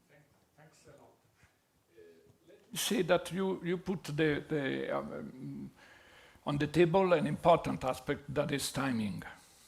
I think this is naturally that is important, and this is one of the reasons to have this research framework. We have, I'm talking as computer scientists, we have a lot of computational power in Europe, the AI factory, the supercomputing. I think that we can start to think to use this infrastructure to have a better response in terms of timing. And so, again, the democracy shield can be an answer about this, and the research framework can be an answer about this. I think in one of the projects, there is already the Barcelona supercomputing. Just to give you an example, I don't remember which one, maybe AI for the bank. And so this is a good answer to solve this time and to have to give answer to this problem, and to demonstrate how Europe can react in this. So thank you, Victoras. Thank you. Yeah, I want to start that we're dealing with the issue that the counterparts, the threat actors, foreign states, Russia, China, others who run all these campaigns, these are industries that we have built and that we are working to counter. And you cannot counter an industry without an industry. Because so far what we have in Europe is very, very far from industry. To say that fact checkers is an industry, it's not. Media is weak. Media is complaining that it's always not enough money. Business model is broken. It's not working. So currently, we don't have a proper industry to counter it. That's why we are always late in the game. That's why all these campaigns happen. Platforms are saying that there is no political ads when actually there is political ads. It's just hilarious that they're saying that they are not there. Just all the AI labeling, what is political ads, what's not, it doesn't work because platforms does not want to make it working.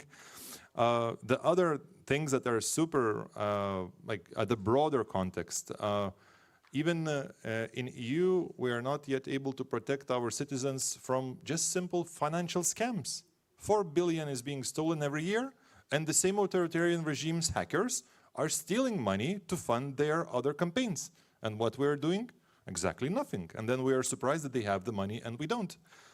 Meta is earning $16 billion from scams. $16 billion from scams. Commission is waving that Meta will receive a fine from DSA, which is great. But just imagine what a nice business it is. In next 10 years, Meta will make another $200 billion from scams. Commission will fine Meta for maybe 10, maybe 20 billion. That will take in course 5 or 10 years. So Meta still comes back with 180 billion in profits. What a great business. So we actually have the mechanisms, but the problem is the implementation of them. We are not pushing enough to implement and enforce these issues. And just think a bit from the other perspective. If someone in Europe, by accident, received billions of illegal revenue, what do you think would happen? You know, there would be really knocking of, I don't know, Interpol, Europol to those doors and saying, hello, thank you, you have some illegal revenue. We will confiscate those now. But when the big tech platforms are earning the money, they have a jail-free card. Somehow the law of Europe does not apply to them. So I wonder why. Why this is happening? What are the issues? Then some factual examples. So we are working as also a trusted flagger. We're reporting stuff to the platforms and seeing what happens. So this is also a very fun activity. We report all kind of stuff from from criminal to other stuff. Right now we try to attempt, like, let's take the most hilarious cases just with scams. In 7 months, we reported over 800 reports, over 14,000 Facebook accounts, over 3 million ads. We took it all down. Our takedown rate, 99%. So we took it on all. Meta made from these campaigns over 30 million euros. Maybe we should get a bonus like in other, industries, like in cybersecurity. Maybe, so everyone is talking that we're lacking of a business model because we cannot fund our activities because we are all work for free.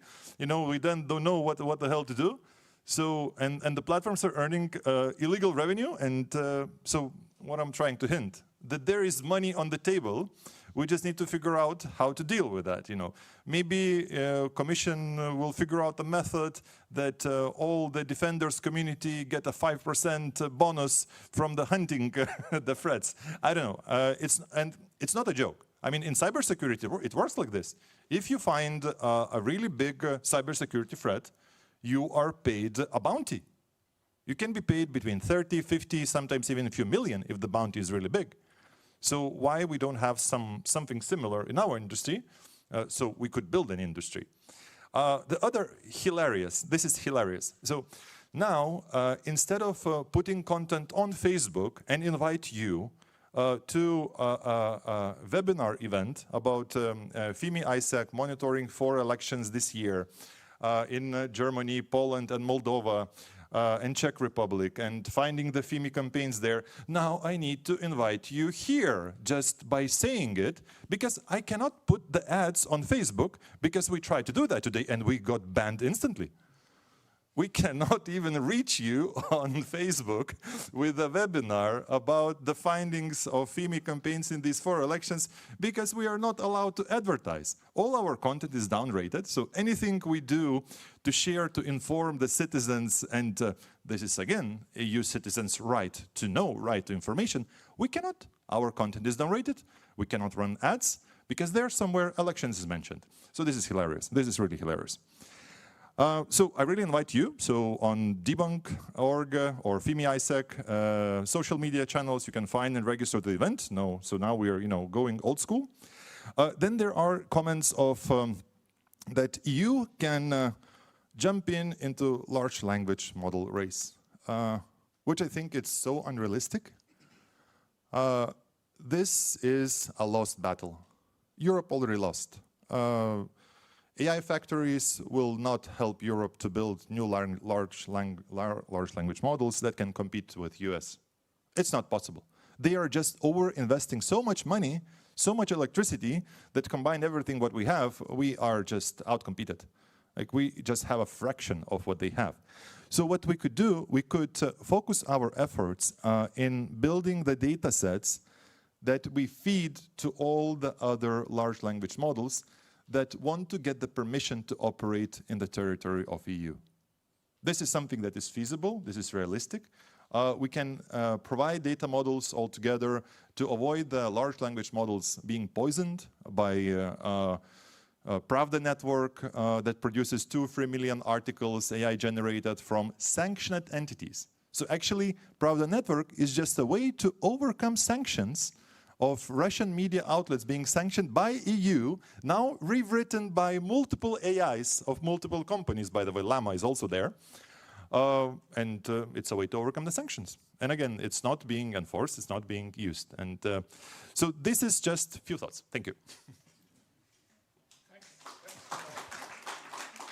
You mentioned many aspects, and we need to more time to investigate. For sure, the industry, I came from industry, so this is, I'm quite sensitive, is an important aspect of the business model behind that.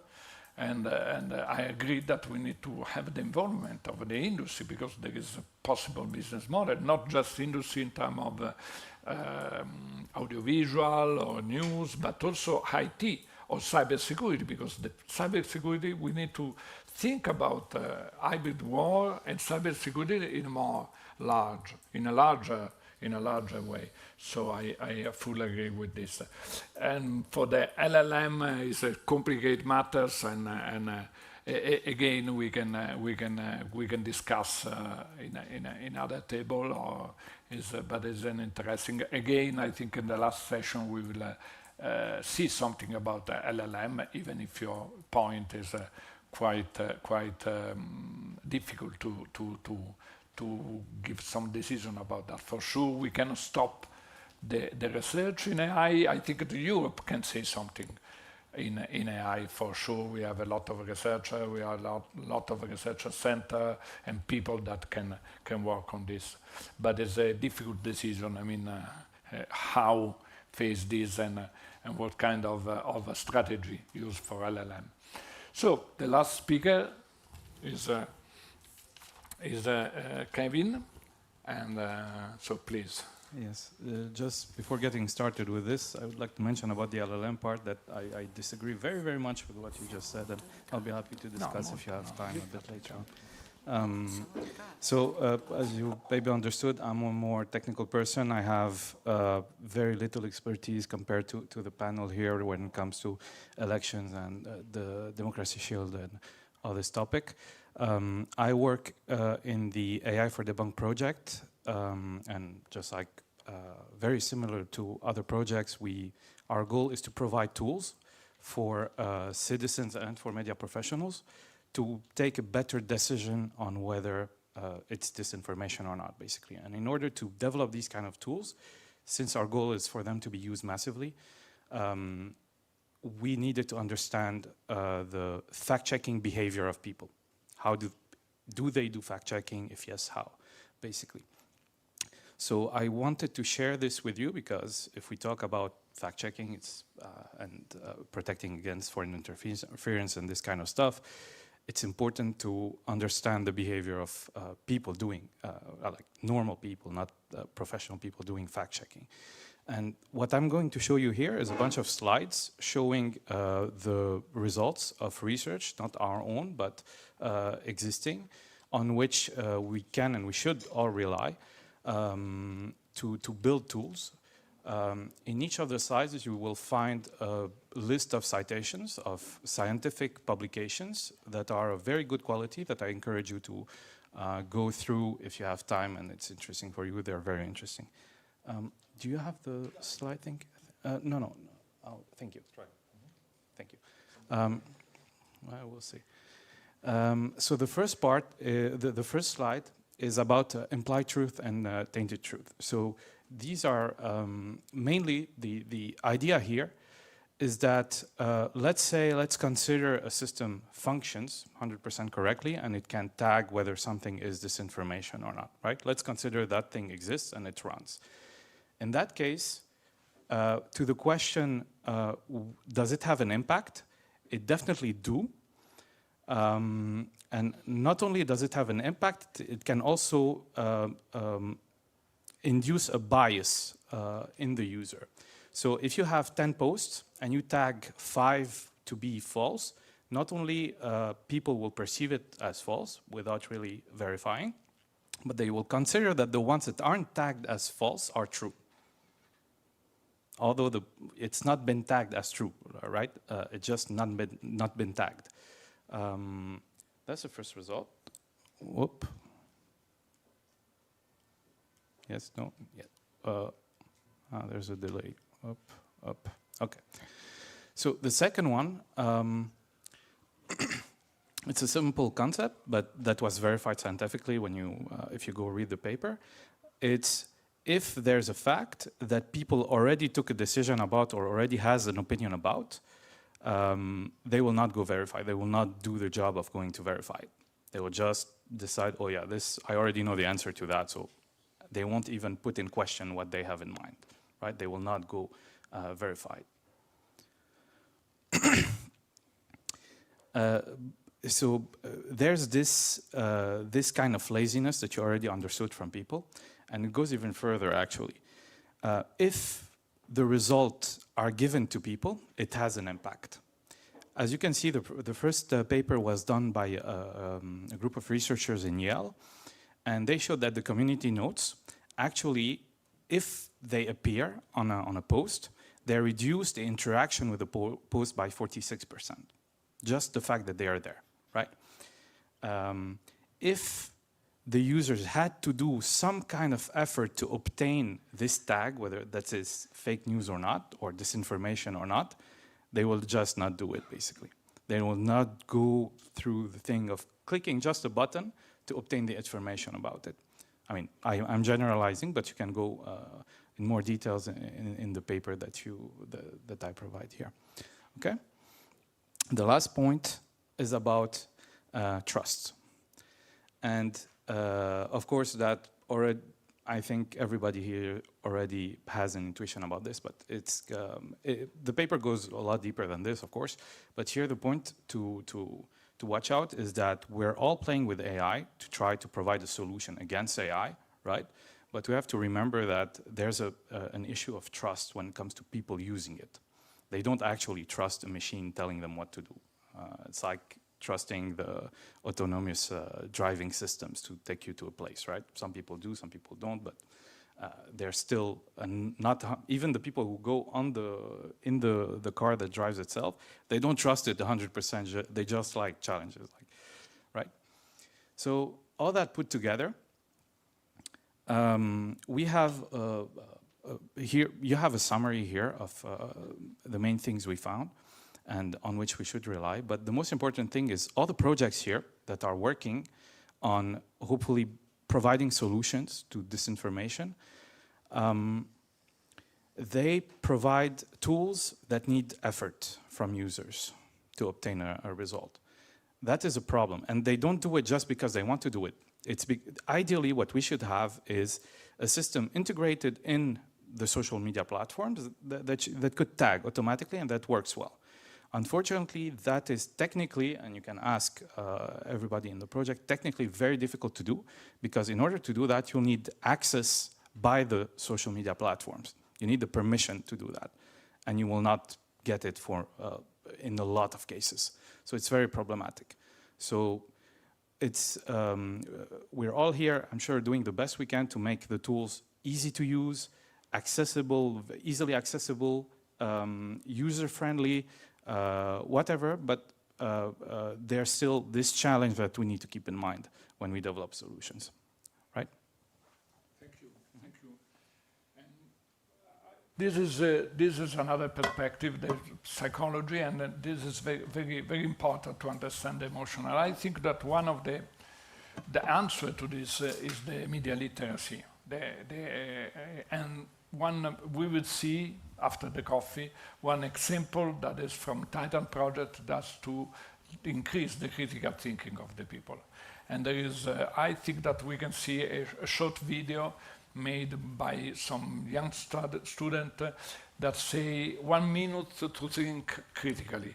So we need to stop to have maybe when we see a news or something, we need to have 1 minute to stop it to think critically. Maybe this can be the best introduction to the next session, but before that we will have the coffee. I think that we are under pressure, so we need to close, and thanks a lot to all of you. It's very interesting.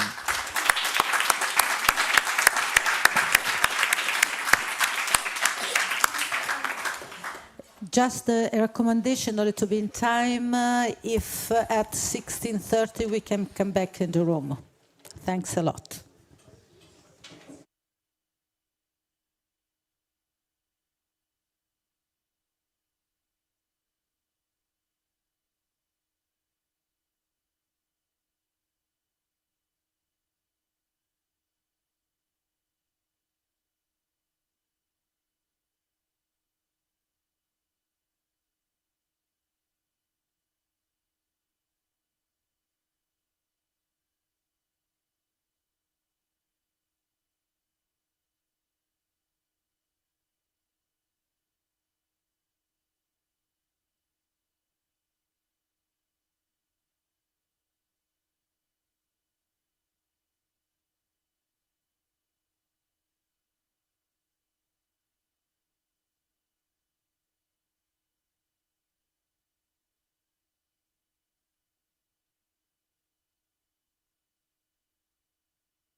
During the initial phase of our design journey for the script, Overwhelmed by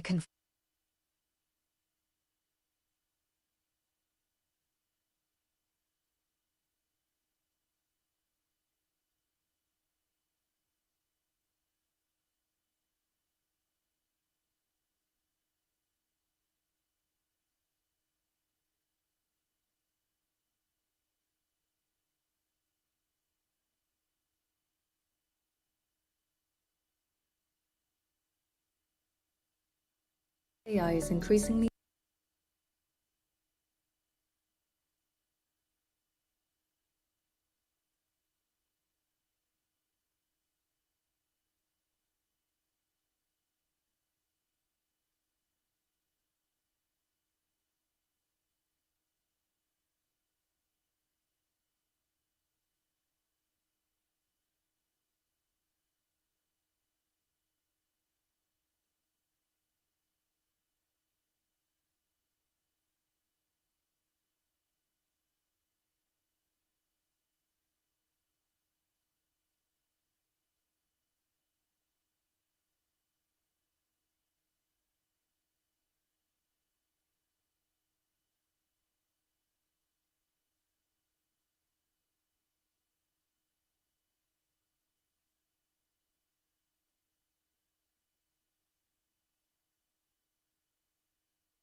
Tutu.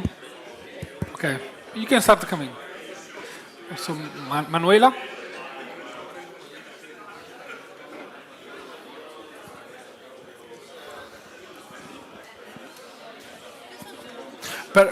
Because we present one at a time. Ok, io presento te e poi me ne vado.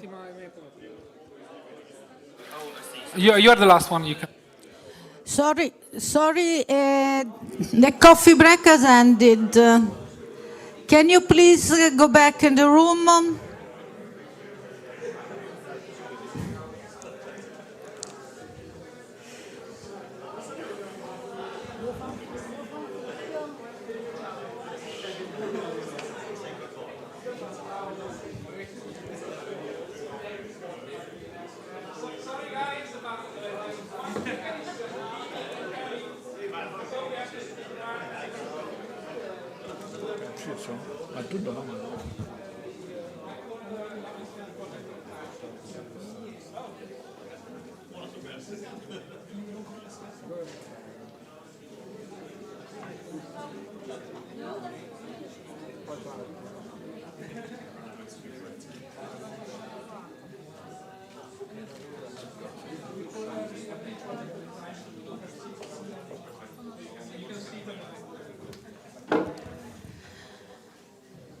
So we are starting again. If you can take your seat, please.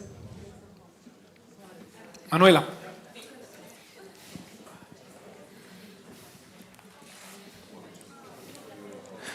And I'm calling you when it's your turn because we don't have seats for everybody. Sorry? We don't have seats for everybody, so I call you one at a time. No, you sit there. Okay, so now we are arrived at the third section, and then we will conclude with closing remarks. The moderator of this section is Riccardo Gallotti, that is the head of CHAB Lab at Digital Society Center at FBK, Fondazione Bruno Kessler in Italy. He is an interdisciplinary physicist working on statistical modeling of individual and collective behavior. His research is based on data science and complexity science with a focus on problems associated with misinformation and decision-making processes, mobility characterization, and the study of public transportation network. Riccardo, the floor is yours. Thank you. And Manuela has to leave in 50 minutes, so I will do my initial remark afterwards. And we start with the presentation of AI for Trust. There is a project I know very well because I'm the coordinator, but yet I have my notes also for this. We have Marcello Scipioni from Fincons and Manuela Proteasa from Euractiv Romania. And AI for Trust, I will try to get a vibe for every of the 6 projects because we have 6 projects. It's hard to distinguish them. AI for Trust is the one that is trying to create a platform to study and to monitor online social media and with AI tools. So it's a monitoring streaming of the web. And the main features of AI for Trust will be presented by Marcello, and then Manuela will be showing you a use case on Romania. And the floor is yours. Thanks. I think I need the magic. It used to be remote. here, it is here. Okay, thanks. Let's see if I can. Okay. Oh, it worked. Okay, thanks. So AI for Trust, what is it? So let me just introduce briefly the AI for Trust platform. AI for Trust built a platform, a software platform, where we can analyze content from social network. You can see here some views of the platform. The idea is to provide a number of tools to be able to detect possible misinformation in social network content. So there are different sections in the platform. We will focus on some of them. One of them is the content analysis toolkit that allows to analyze content in a user provided way and one by one. So it contains a number of tools to evaluate content from users in an integrated way. There is a monitoring dashboard, so this is the automated part where content is collected automatically from social networks and analyzed. And then there are other features. One of them is the Infodemic Observatory that gives aggregated analytics for trend detection. I will get into the details of the platform. Oh, well, one of the features that we embedded in the platform is some tailoring in the UI to be able to give a standard mode, having an overview of the analysis of the AI-based tools for users that want to get quickly an answer about what is happening with some content. There is also an advanced mode where there are deeper analysis and deeper, more detailed results and statistics that help researchers and journalists to get into the details of what the tools detected and what are the specific characteristics of the analysis. So for the content analysis, so in this case you can see an example. You see in the video that hopefully, yeah, it started. So you see a video of a content from a social network.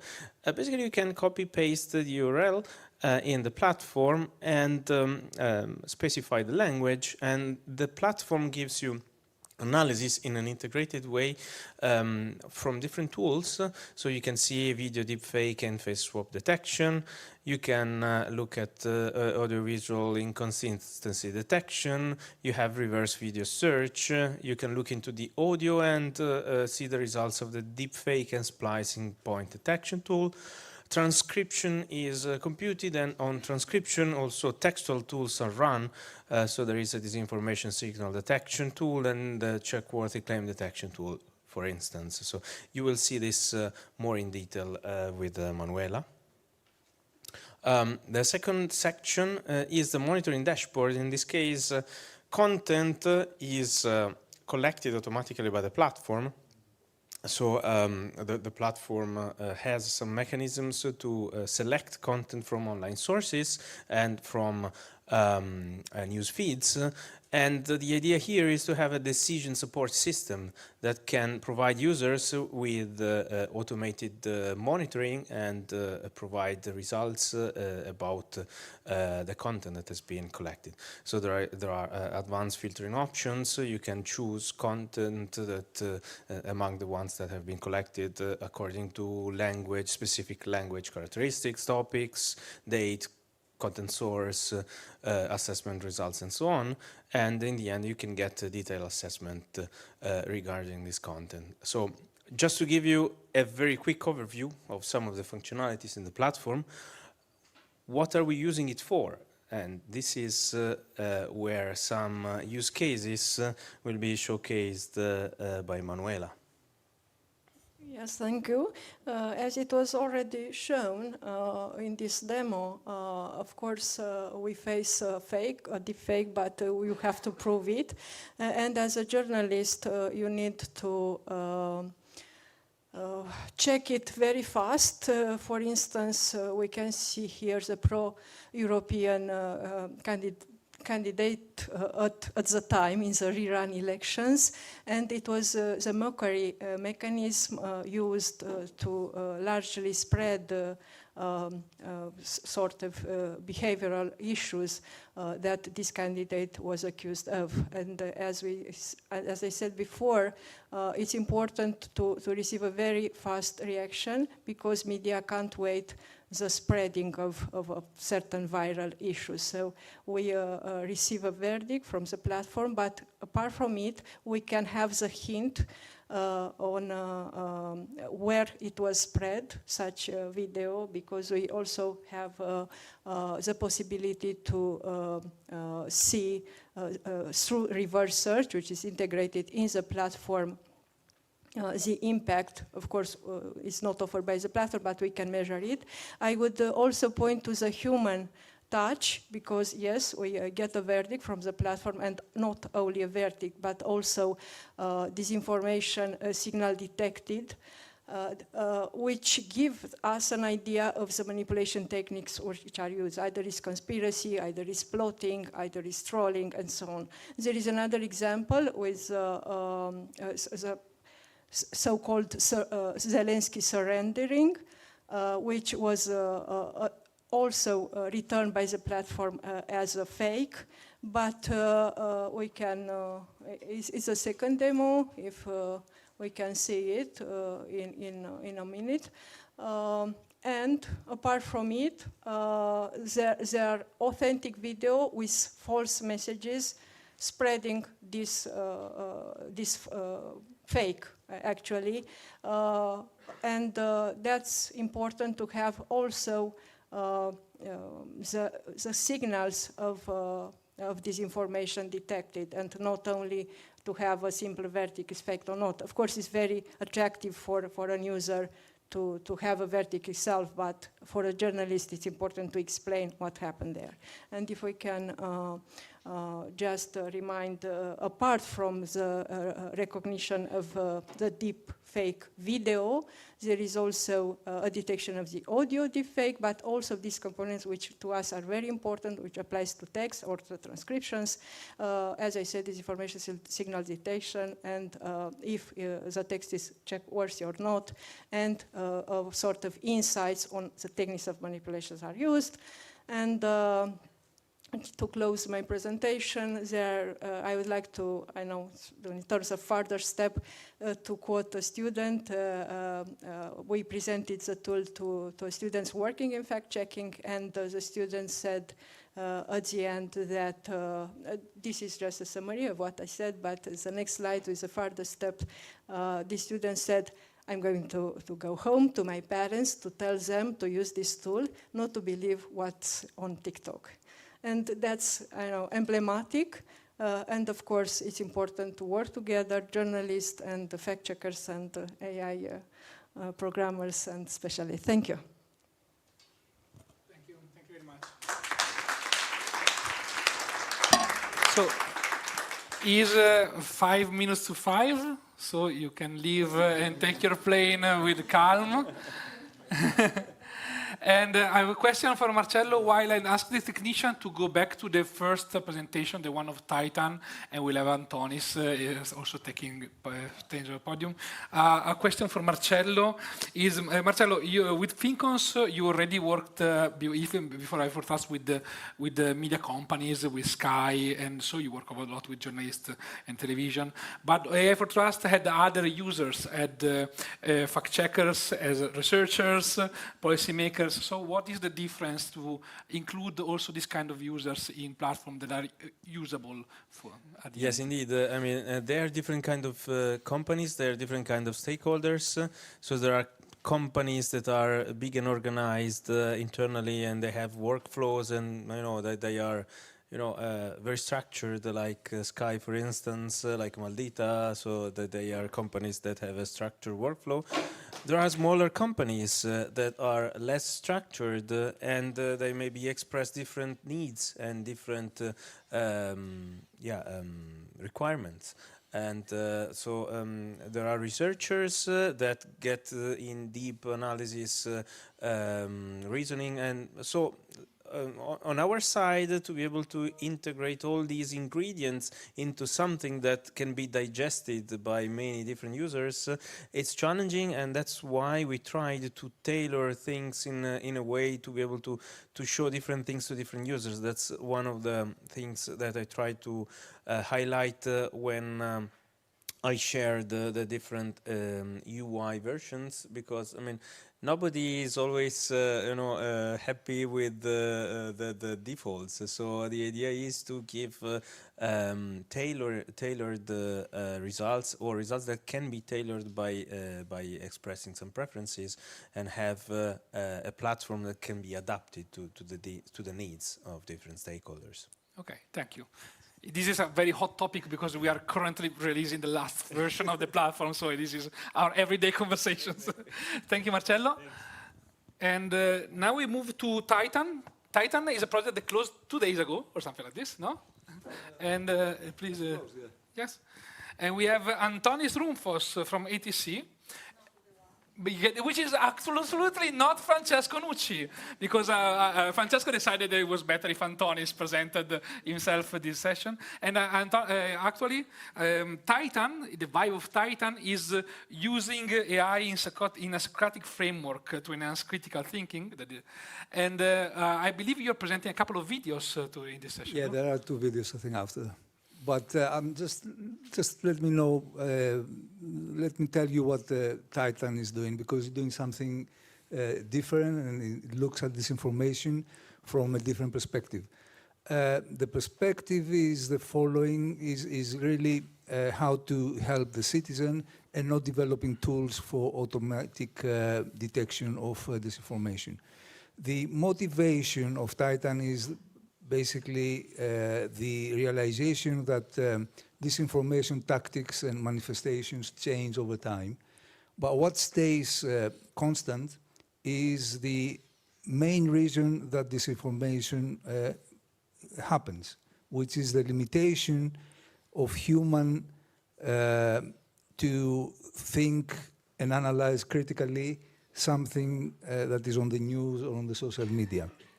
So we focus really on how to overcome this limitation, which is a human, a very basic human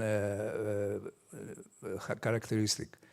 We developed a chatbot, an assistant, which will help the citizen to think critically when some disputed item or claim is in front of him. And we used we capitalized on the technology, the Gen AI, generative AI, to make this chatbot, which is able to generate questions and pose questions to the citizen. So it can help him apply critical thinking. So given a news item or something in the social media, whatever claim, and given also the willingness of the citizen to investigate or to find out if something is true or false, it engages in a dialogue with Titan, with questions that Titan produces through technology, Gen AI technology. Then the citizen answers, and then there is a whole dialogue that unfolds. And at the end of this dialogue, the citizen will be able to decide on his own whether something is true or false. So that's a different perspective that we have taken. It's not a tool that tells you if something is true or false, or if there is fake or deep fake or whatever. It empowers the very citizen to enhance and overcome the limitation that he has, either from, I don't know, educational, sociological reasons like education and training, or psychological reasons, limitations. I mean, we all know that most people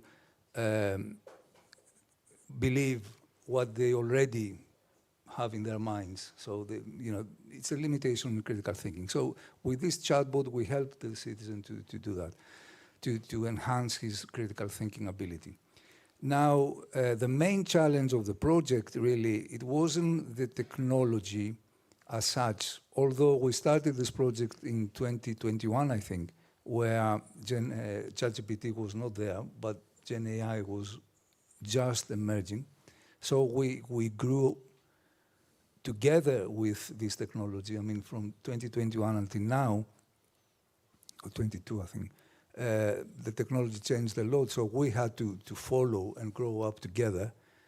But that was not the main challenge. The challenge was the creation of the body of knowledge that is needed to fine-tune the LLM and to make the technology to generate personalized dialogues and engage the citizen in a personalized way, evaluating his ability, his critical thinking ability at every step of the dialogue, and posing and generating and posing the correct questions. And then the citizen replies, and the dialogue unfolds. So this body of knowledge was created by combining 3 dimensions: sociology, sociological dimension, where we studied how the disinformation signals, what are the disinformation signals that are put to the citizen. From a psychology point of view, what are the reactions that citizen has to these signals, which is psychological reactions. And the last one is philosophy, the 3rd dimension, where we turned into Socrates, the ancient Greek philosopher, where he actually was the founder of critical thinking, and he invented or founded a methodology, inquiring method of how to inquire about the truth of something, of some claim. So combining these 3 dimensions, we created this body of knowledge, which was used to fine-tune the LLM in order to generate the questions. And what you can tell us about the videos, because I also have to cut your time. Yeah, and then there are. I mean, this technology, this application was put into young aged people, and then we see in the video how they reacted. During the initial phase of our design journey for this critical years challenge, we spent a lot of time understanding how Titan actually works and the objective that it is trying to fulfill. We understood how disinformation works and the 4 most important tactics of it. And this actually became the cornerstone for our actual project, because we realized that Titan, it is not here to give us black and white answers, but it is here to train us these habits of thinking and actually develop that critical thinking sense in ourselves. This became the foundation and the concept for our process, because we realized that the different components of Titan, like micro lessons and the Socratic dialogue that it uses, the tone and the disinformation signals, all of this, it is not here to give us straight away answers, but it is here to create these moments of pause for us and actually realize if the information that we are seeing is it true or not.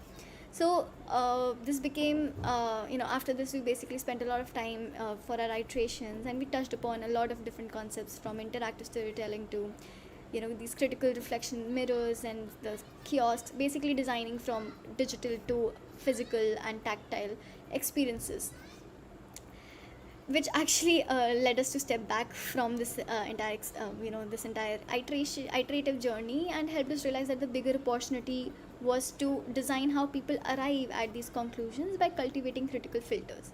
This brings us to filtered realities, which is an immersive experience where people can dive into this layered world of information and uncover how manipulation works like. We have used different colored lenses in our today's proposal for filtered realities, where we are presenting a digital output. We've created these colored lenses which tie to the 4 disinformation tactics, which is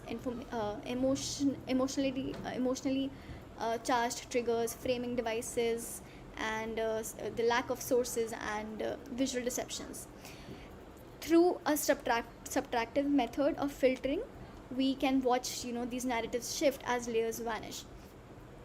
An example of this in a textual format would be how we see that apocalyptic and residents terrified, these are emotionally charged words, and once we remove that, and hence we follow the same process for removing source transparency and visual deception and framing. When we remove all these layers of disinformation, what we are actually left with is nothing but the truth, where we have information from actual sources and data and numbers. So this is how we are trying to help people build these lenses, understand how these lenses work, and then use that to basically educate themselves about. This was one of the 2 videos that want to challenge that Titan organized, asking young creatives to describe the Titan project. We have the second winner, if you can go to the next video. Thank you. Overwhelmed by conflicting signals, truth no longer arrives ready to be accepted. It has to be uncovered through intention, pause, and reflection. Welcome to Just Give Me a Minute to Think Critically, a Socratic, pixelated journey through critical thinking and disinformation. To begin with, an acknowledgement, building on initial inspiration from several components of Barami King's 2024 interactive framework. This project develops a custom multimodal interaction system and an original narrative structure. Across subsequent iterations, I further refine the design direction. There is a brief introduction. I'm Longhua Chin, an MFA design student at The Ohio State University. My work focuses on UX research, creative coding, data visualization, and human, AI interaction. I led the conceptual framing, visual language system, and interaction programming. I am especially grateful to Professor Gaten Robillard for his continuous guidance. This project reframes critical thinking as a temporal, embodied, and intentional act. At its heart is Titan, a Socratic AI that doesn't give answers, but prompts users to question, reflect, and engage in dialogic learning.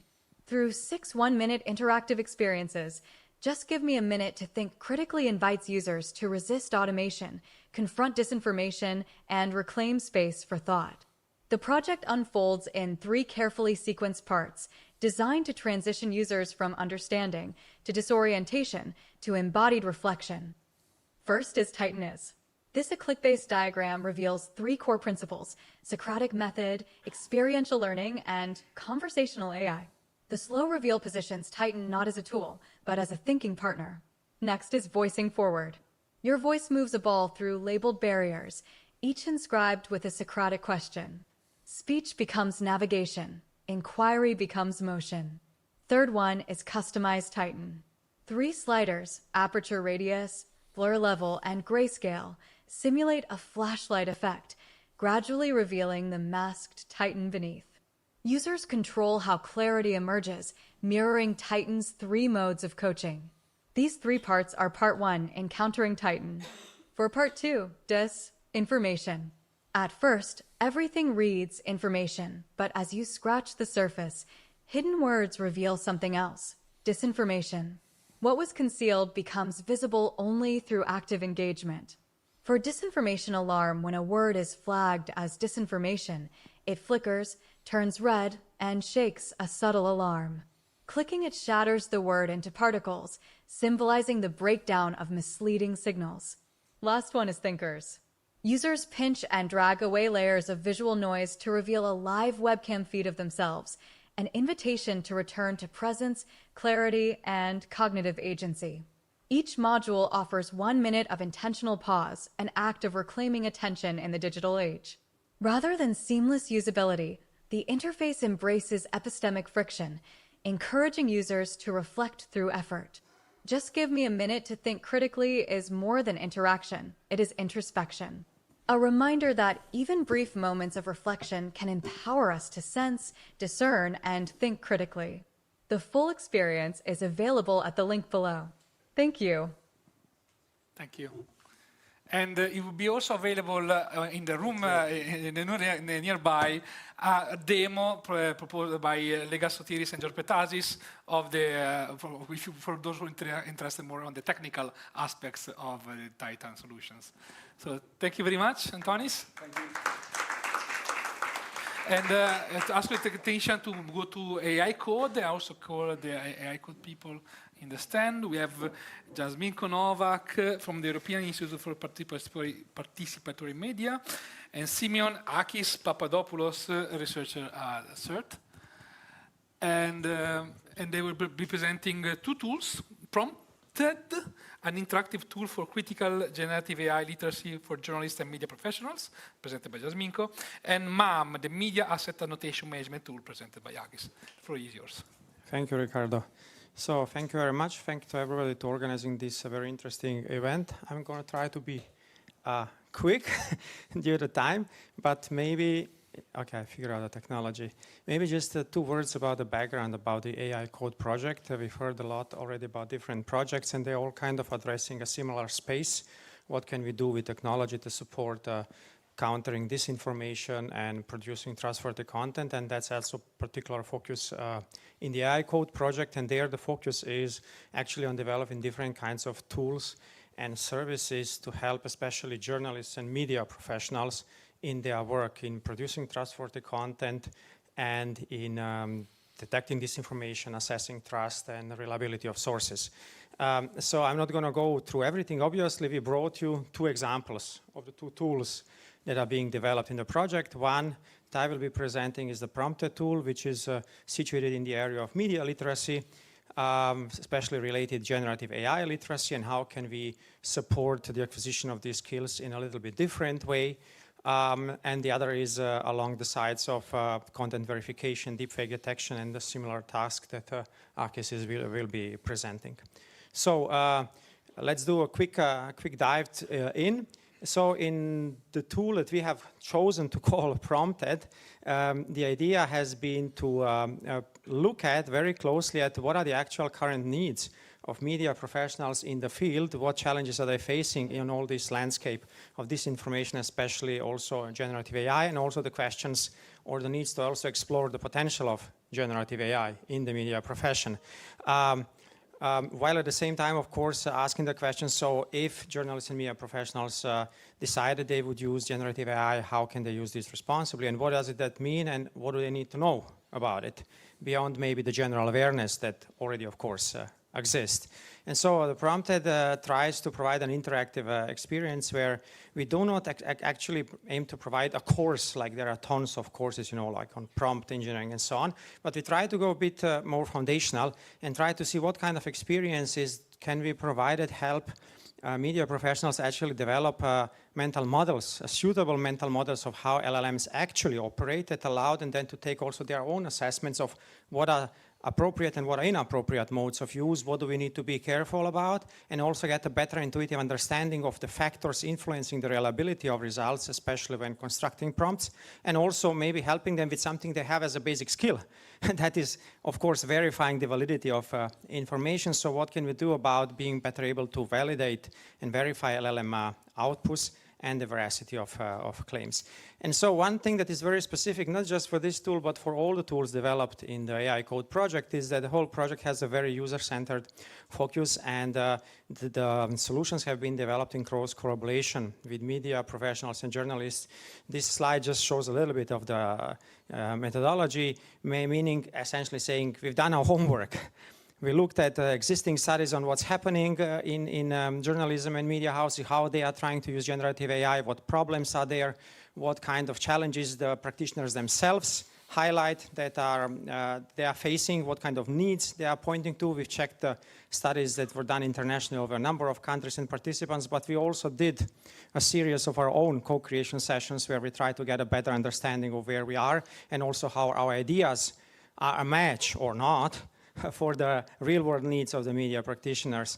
And we also, of course, took a look at research, like what it is that research shows that especially journalists and media professionals as information gatekeepers, and I would also like to say as important gatekeepers of information integrity. So what are the things they would really need to know about some also more subtle or also not so commonly exposed points of how these kinds of models worked and what kind of things can happen in practice and how to better deal with that.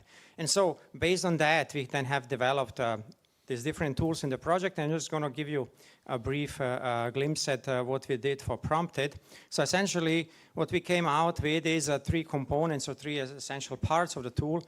In the first part, there is a guided simulation. We're going to see a quick video in a moment, which essentially tries to help participants get their own experience of behind the scenes of what are some of the foundational principles of how LLMs generate texts, then some of the main criteria influencing the reliability of results in prompt construction that one can play with to understand how one choice affects the results, so to develop more of an intuition, which then can be applied later in everyday use, and then also how to more systematically analyze the reliability of LLM outputs, including some system support to do so. In the prompt playground, then they can actually do that on their own prompts and try to see and get suggestions how they could get a better formulation, a more reliable formulation of a prompt, maybe with less bias, less confirmation bias in the prompt.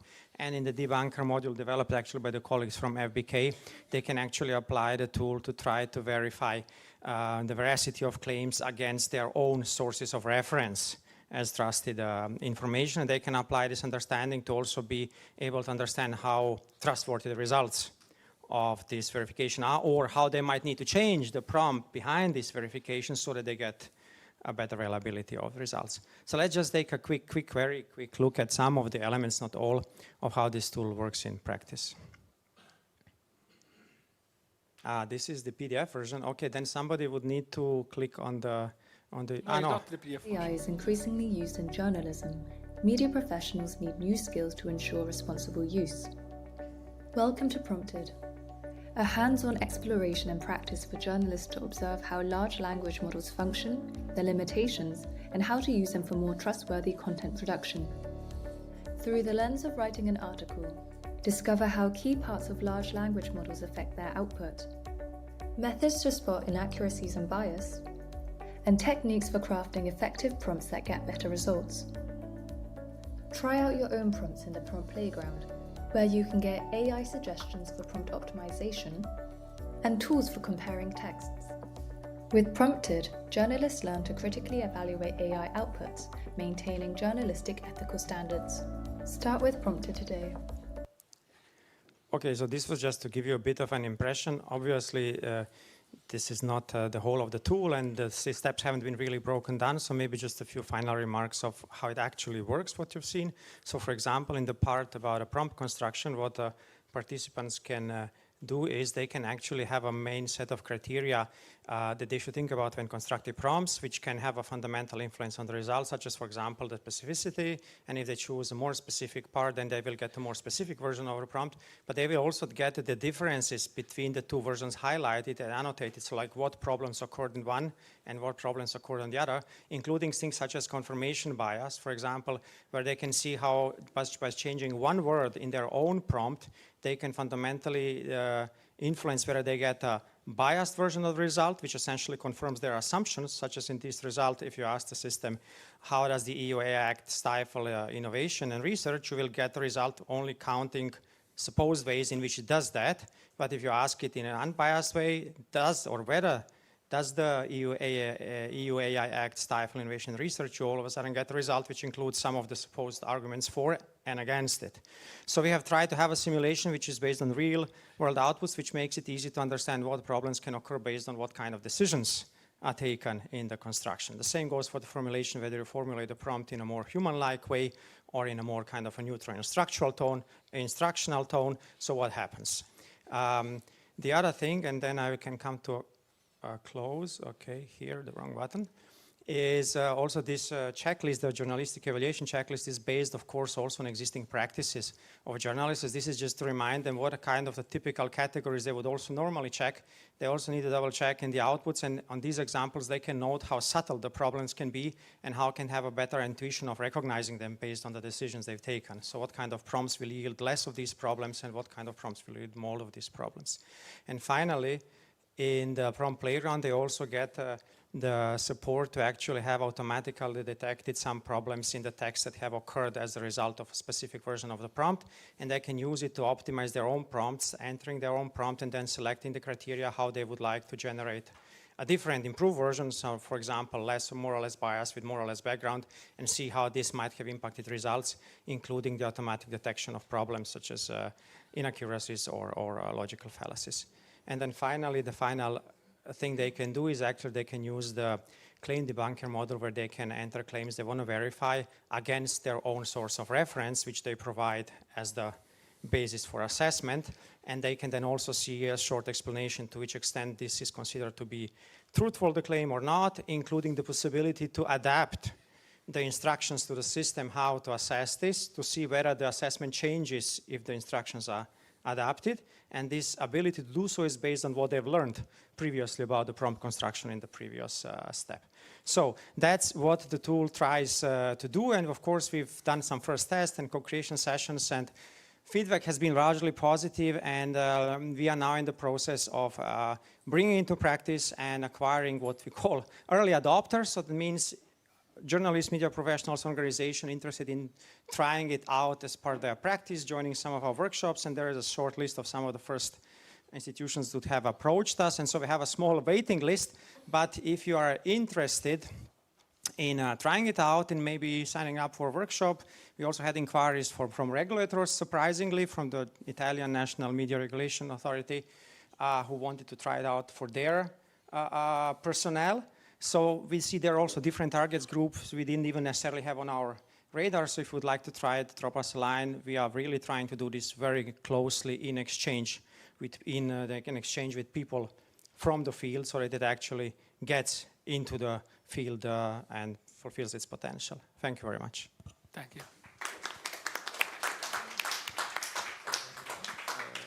That's the next one. This is the link. Okay. So thanks again to the organizers from me as well. I'm Makis Papadopoulos from CERT ITI Thessaloniki, and I represent the MIVER team. Before starting on the media asset and annotation management framework, which I will present in the context of AI code, I would also like to acknowledge the Vera.ai project, which I coordinated, and it ended last month. And it left quite a legacy. We heard some mentions of the verification plugin before, but also a lot of the know-how and the technology basis for detecting disinformation, also part of our research in AI code, builds on Vera research. The media asset annotation and management platform is a web-based application that supports easy and convenient organization and access to multimodal content, and it also offers easy access to disinformation detection tools.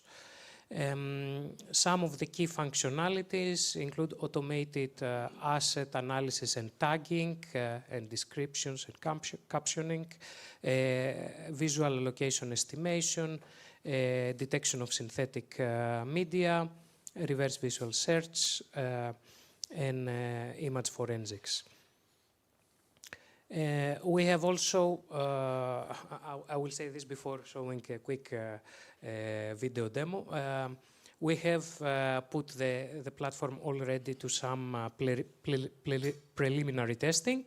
We've worked a lot with partners from AI Code, and special thanks to Victoras, who presented in the previous session.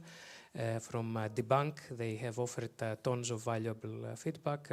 Our colleagues also at Deutsche Welle, also partners outside AI Code like Der Spiegel and several other partners. They have offered very positive feedback in terms of supported functionality, but also have expressed some challenges, especially in terms of understanding sometimes the limitations of models.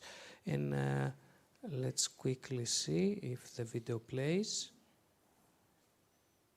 Okay, so it requires a user account, so one can register, but it's moderated, so we need to actually approve the user before one can really log in. There are some quick ways to analyze content directly from the first screen, just for people who want to test directly with specific items. But then there is also a kind of personal history of assets for each user, and the possibility to organize these assets in workspaces and share these also with collaborators if that's a need. In this particular case, the user just uploads a batch of images and a couple of videos to the platform, and these are progressively analyzed, automatically indexed and annotated, and later they will be shown in the assets view of the user. So here is a known case of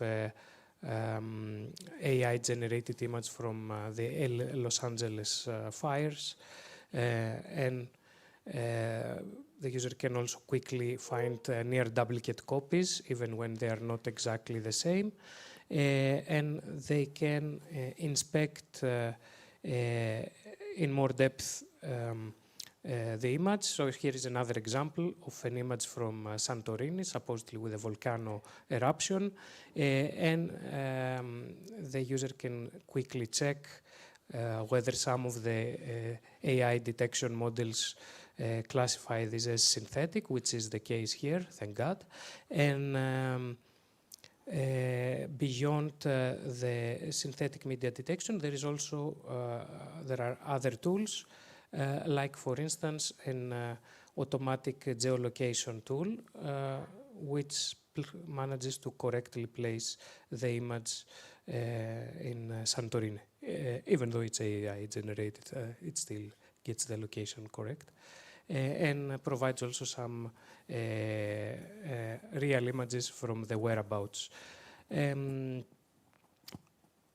in addition to the different tools, automatic tools, of course, there are options for manual annotation and adding commentary after the inspection of the results. That's in case they want to flag something for their colleagues, for instance. And there are also tools for video analysis. So I think this will come next.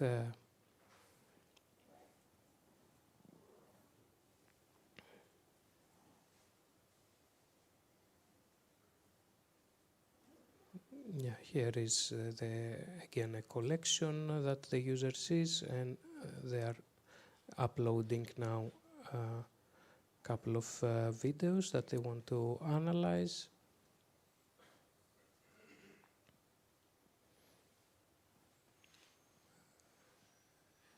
And this is the case of a deepfake video from Jacinda Ardern. I didn't know it had sound also. This pictured Jacinda as smoking joint. Of course, it was a made-up video. And in this case, it was, of course, correctly detected as such by two of the models. 3 models are currently integrated, but of course, as the technology is evolving, more are going to be integrated. And some information is provided about the specific detection models in order to give some transparency to the end user.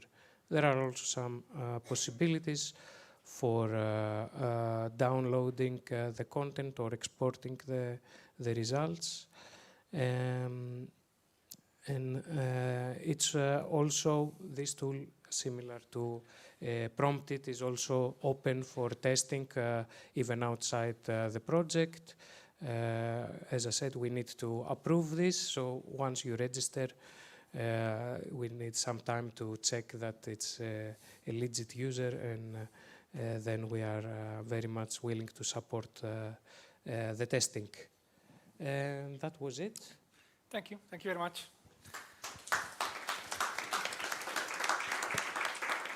So while I kindly ask Kevin to meet the panelists, I have a question for you two guys. So my question for you is, how do you believe that the tools that we are developing in AI code can contribute to the building of the democracy shield? Easy questions, only easy questions. I think, yeah, it's working. Well, okay, in our case, I would say the connection is quite obvious, because one essential part of the democratic shield is the media literacy component.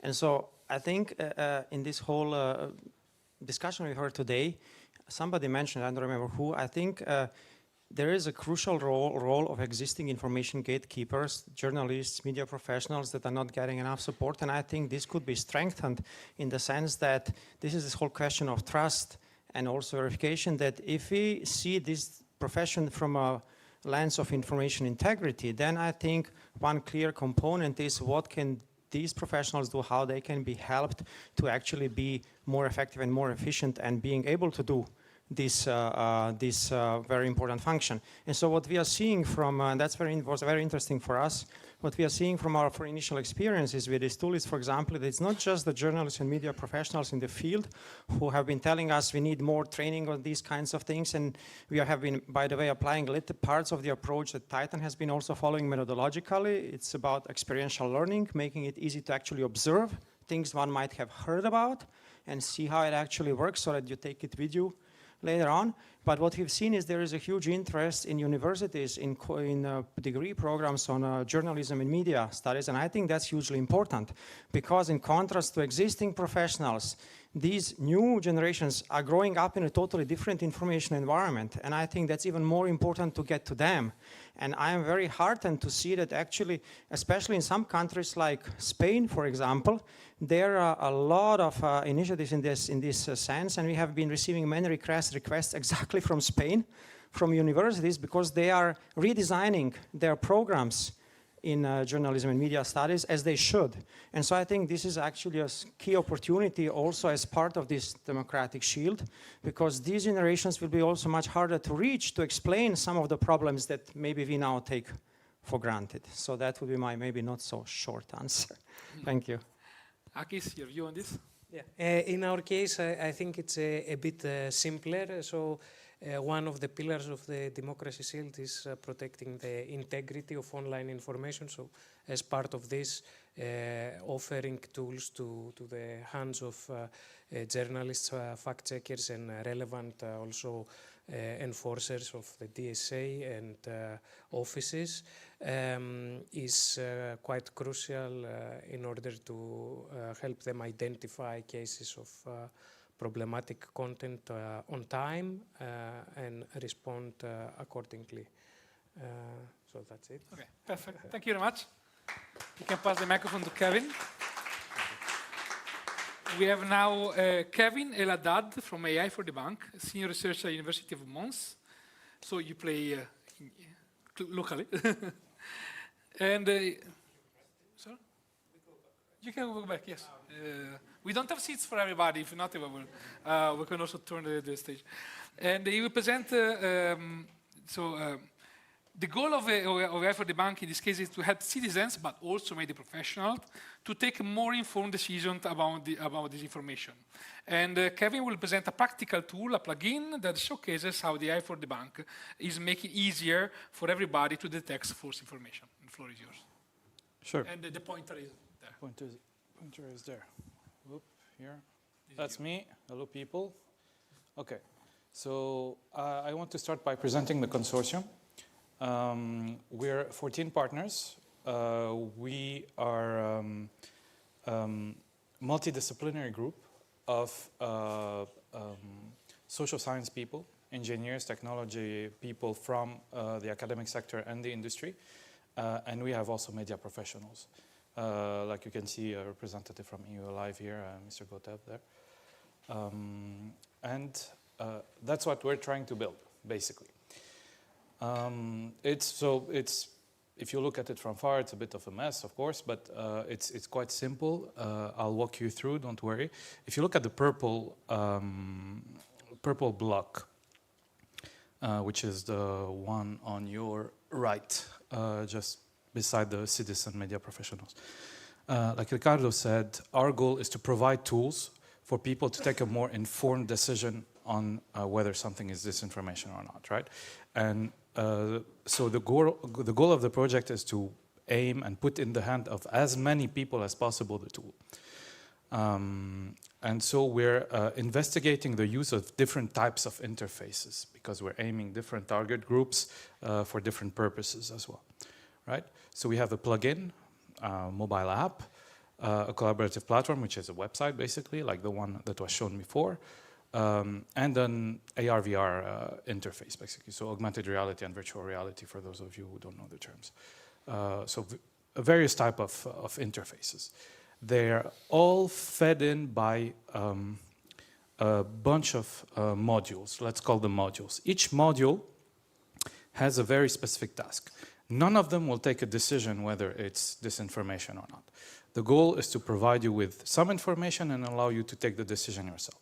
For example, the first tool, which is a similarity search, so like the name says, you give a title, you give something, it will go through a database and provide you with the most relevant, the closest titles or the closest text to what you provide, but part of them being supportive of the input and part of it being opposing it, right?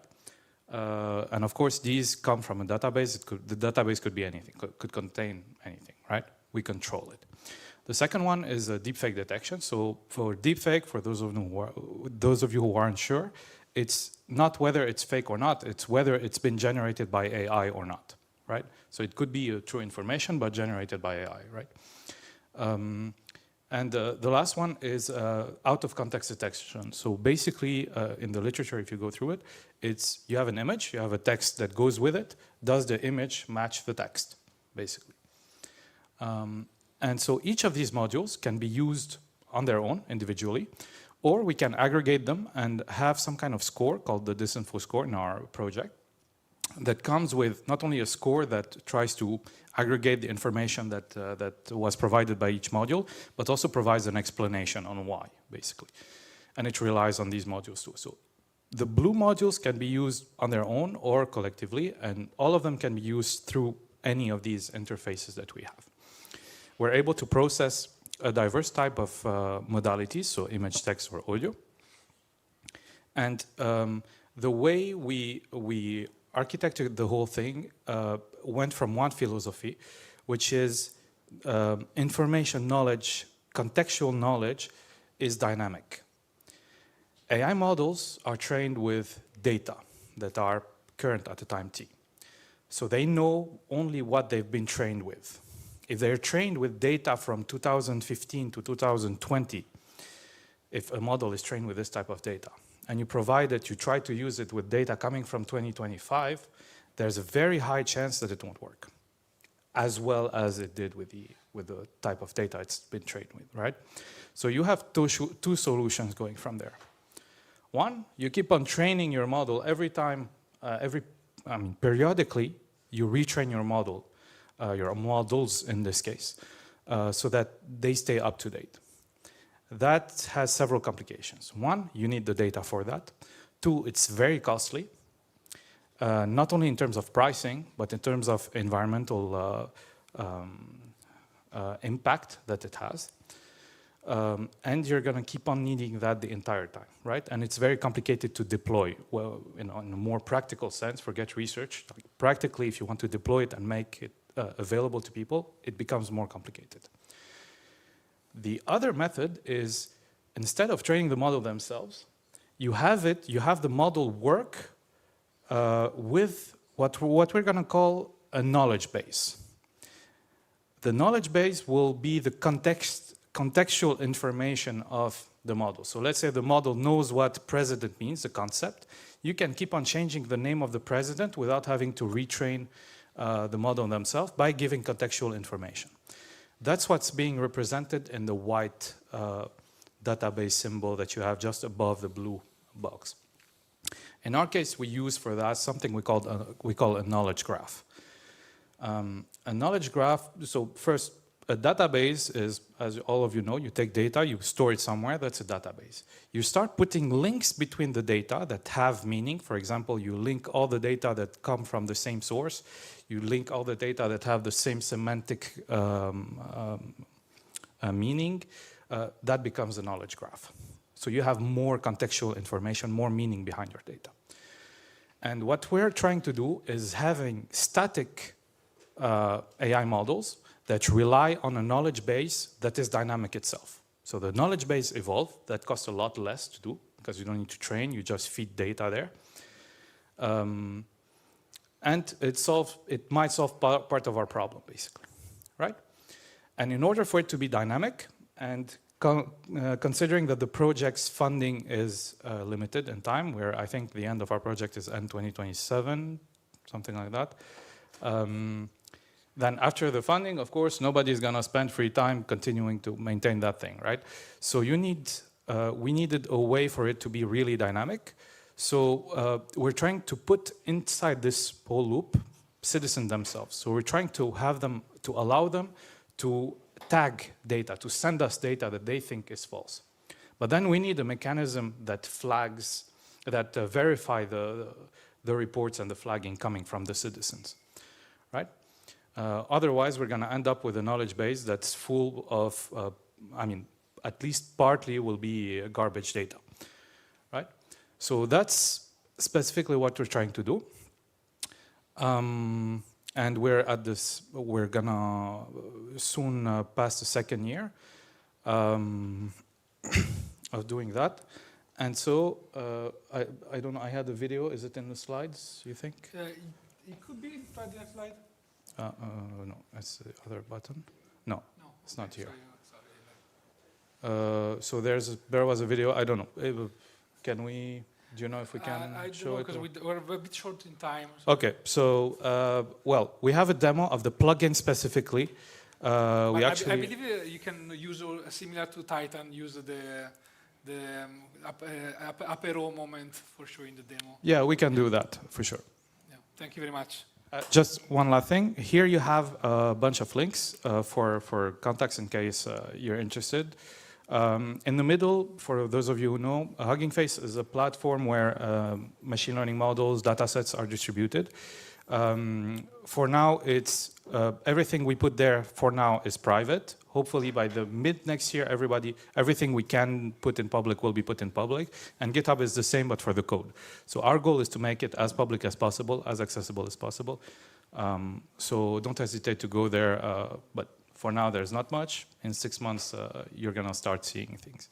Thank you. Thank you very much. While I ask Clément to join us on the stage, I have a quick question for you, because Titan and AI for the Bank has this target also of citizens. So my question for you is, how efficient is media literacy and education when it comes to reducing the impact of disinformation disseminated by AI in particular in your case? Yeah, sure. So again, for those of you who were here in the previous session, I'm not an expert in media literacy whatsoever. But again, we had to look into that while building the tools that we're building. Turns out there's also a lot of scientific work on the subject, and all of them are categorical that media literacy impacts very positively a lot of things in terms of disinformation. People believe less in conspiracy theory. They tend more to look into, to put the effort and looking, verifying news, right? The only thing it doesn't really do is you're going to convince somebody with media literacy, but you will probably not change their habit that much. And I'm not talking about, it's not my opinion. I mean, I'm basing myself on papers that I read. They're still gonna share fake news. They're still gonna share this kind of stuff, even though they know it's fake. If it suits, if they have a big enough emotional reward by doing that, right? So it's very important to do so, because as you saw in the previous session with the previous work, people are lazy by default. They will not take the effort of verifying themselves. So the more they're educated about it, at least the more they know what to think about while they're exposed to that, right? Okay, thank you. Thank you very much. So now we have Clément Bénès, head of the AI research of Upside.ai, and he is presenting Prompt, but it's been already named. It's called... It's not exactly the same name. It's just Prompt, but yeah, okay. A bit of overlap between names. And it's a project that uses LLM and network analysis to study this information, in particular on the topic of the war in Ukraine, the European election, and LGBTQIA+ rights. So this is very super interesting. And you're presenting the pipeline and the dashboard of Prompt, no? Yeah, I will not have the front demo today. I will... Okay, I'm on my own. That way? That's the video. Ah, okay. Oh. How long is it? 20 seconds. Okay. So that's AI for debunk. yeah. Do you have anything to comment?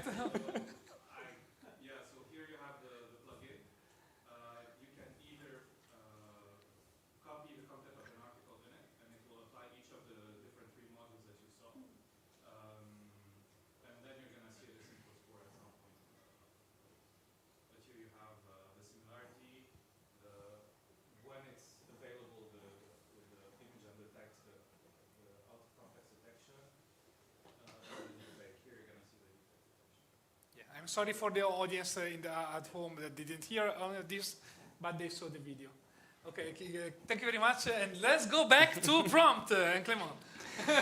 Yeah.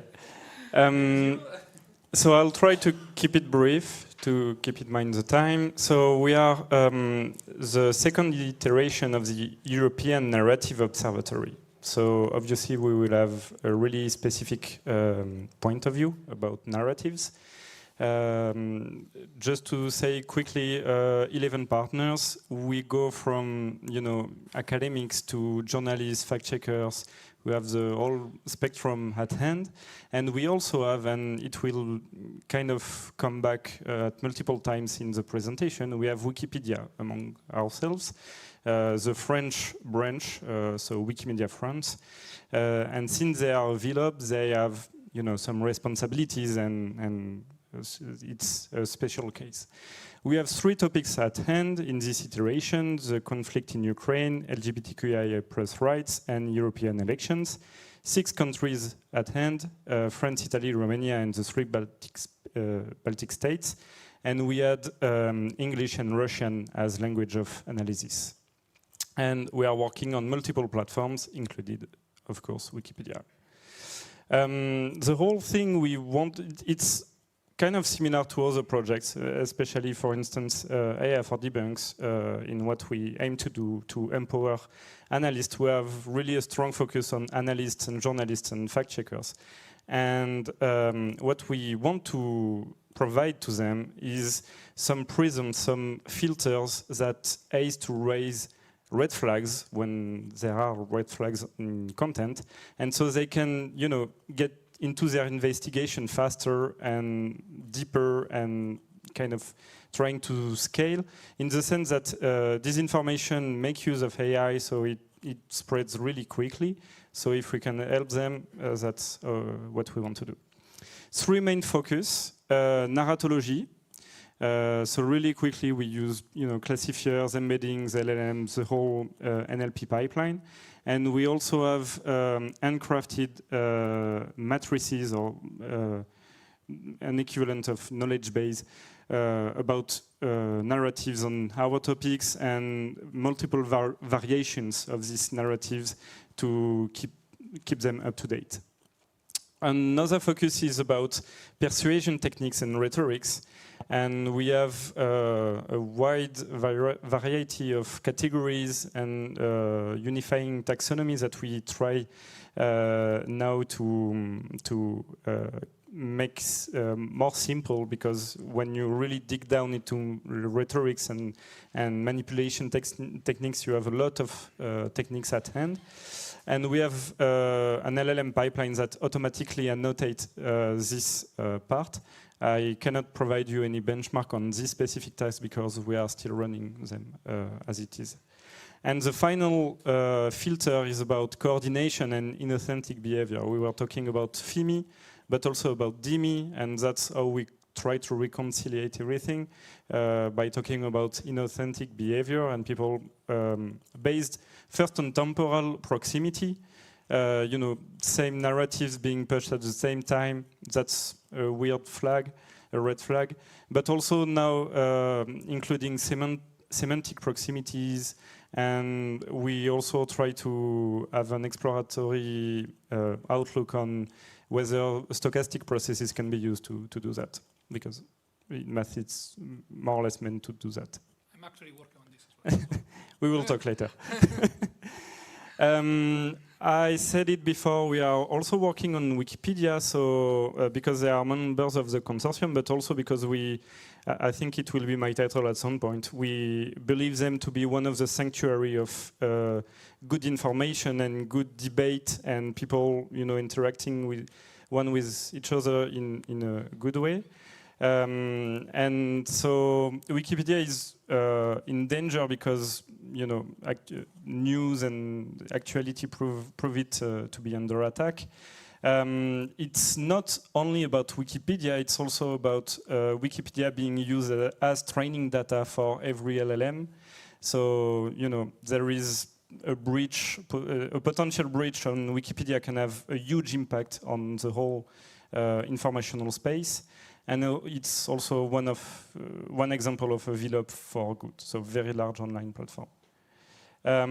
We developed a specific tool for them based on 3 categories that really work on a page level. And it's about the heat of this page, the quality of this page, and the behavior that you can see on this page. If you scan the QR code, you will be linked to this tool. And we also have, it can accommodate up to 5 pages in the first part, but we also have a thematic part that can go to thousands of pages. Some findings about, since we are talking about more specifically about the European Democracy Shield, and since European elections are also in our topics, we worked on Romanian and Moldovan elections. And in Moldova, what we found, to say it really quickly because I'm more the tech guy than the analyst one, you have multiple narratives being pushed at the same times, and also for a single piece of content, you can have multiple narratives that are intertwined and amplifying one each other. And you have also emotional triggers all over the place, and it was a bit of a specific scrap because it was really made for this topic, so that's why we also catch so much emotional stuff. And on Wikipedia, what we saw are indications of revisionist strategies, so people who are trying to edit some really specific part in order to make disappear history, more or less, and also tactics about anonymity on Wikipedia. So we can talk more specifically about this later. Some challenges and lessons, because now we are almost at 1 year and a half into the project. It's a pilot project, so that's the limitation of the project. But I will say it also right after. We have the next iteration, so we will go back for 1 year and a half, building upon this project. Really some challenges and lessons. We are working with hybrid architecture, and we have a lot of tools in the NLP pipeline. So we are really mindful about what we use at one point. Also because we want, and that's also a personal opinion, I want to be as frugal as possible, because if I want some users to use the tool on their computer, I cannot assume that I have a cluster at hand, obviously. So really we try to use exactly the right technology at the right time, and also because I am not a techno-solutionist, I strongly believe that technology should only provide right metrics and right incentives for later analysts to go deeper into what is happening. And we are working with a modular pipeline because it's really easier and more scalable and easier to maintain also. I also believe that a strong challenge is about benchmark, because if you don't have a unified benchmark for assessing whether your method is good or not, you only rely on qualitative insights, and you will get stopped at some point. And finally, there it is, Wikipedia as a sanctuary. Wikipedia, we are not the first one to work on them, but really it's a complex ecosystem, and you need to have some support and feedback from the community, and especially from patrons, because now they have this fatigue, because they are under so much attacks and changes that we need to do anything we can to help them better do their jobs. And we have some discussions about API calls also with the Worldwide Foundation, because they launched Wikimedia Enterprise, which is really the right point of entry if you want to go into that automatization. As I said, we are going toward the next iteration of the European Narrative Observatory, which is called SPINE. And I strongly believe that we should aim for these three topics: intelligence, interoperability, and industrialization, in order to empower everyone that feels the need to use these tools. And we are working especially for the integrity of the information space, about how what we capture online is also representative of what is happening in real life. We have some, similarity search also on pre-existing debunks. So that's what we call inside the metafake, but making sure that everything that we find can be sent to someone working on this subject is really needed. And then working specifically on elections.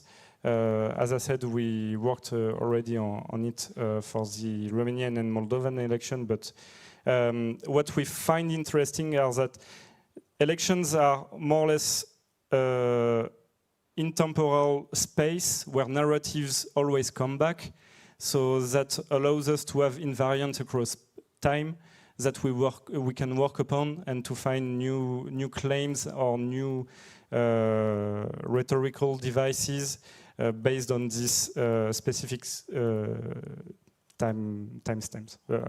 Time frames. And finally, what we think about societal resilience is that these tools should empower experts, of course. But since we are also working with patrollers on Wikimedia who are really, citizens and sometimes not tech-savvy citizens, it's also really useful to create UI and UX and to have this final end product meant to be used by everyone. So yeah. And we are also working on the formation side, so to speak, through very serious games. And I need to, okay. So in conclusion, no magic wand on this side, but human in the loop and some really well thought filters as best as possible. Social data that is really representative about what is happening out there, and shared tools and grammar, and that this will be the hill I die upon. Thank you. So, while I asked to Mark to join on the podium, a quick answer to a question that is very dear to me. You mentioned Wikipedia, okay, which is one of probably the best example of common that we have on the digital web. What are other examples do you see of commons that we should transform and create for building a democracy shield together? So yeah, I have this prism that Wikipedia is already doing a lot of stuff, and we are really seeing that they are under attack right now. And also they have some projects, I believe it's that one that is SourceWatch, that is about, how good is a source as being used in Wikipedia, and I think there are some venues of collaborations with people working on these projects. But also, I strongly believe that as commons, I saw earlier I think it's a common research framework, and that would be something that we would be really interested in, because as I said, we need unified benchmark, unified data sets on which we can really work in depth, and also some way to easily communicate, so that can be specific computer languages or API calls, but also a mean to share pipelines and models, because that's also a data, and I would say that having commons in that regard, pre-crafted pipelines on which you can say, if you have this kind of issue, run this pipeline, and at least you should expect this kind of result. That would be really, a strong baseline for everyone working on these subjects, I think. Thank you very much. And the last speaker is Mark Tuters. He's a senior lecturer in new media and digital culture, University of Amsterdam. is actually not affiliated with Elliot, even if it's been basically sponsored by Elliot for this speech, and is not presenting a demo of something technical of a result, because he's a social scientist and is trying to complement all our technical perspective with another view, the one of social science and humanities. And it's something that also personally is so very important in the project I collaborate with sociologists, with law experts in this effort of fighting disinformation, and the AI has been essential. And in particular, it will show us how strategic narratives toward the Sahel intersect the emerging AI propaganda. I don't understand what it is, but I will understand it in 10 minutes. Okay, thank you. Yeah, I'm even a humanities researcher, and even an artistic researcher.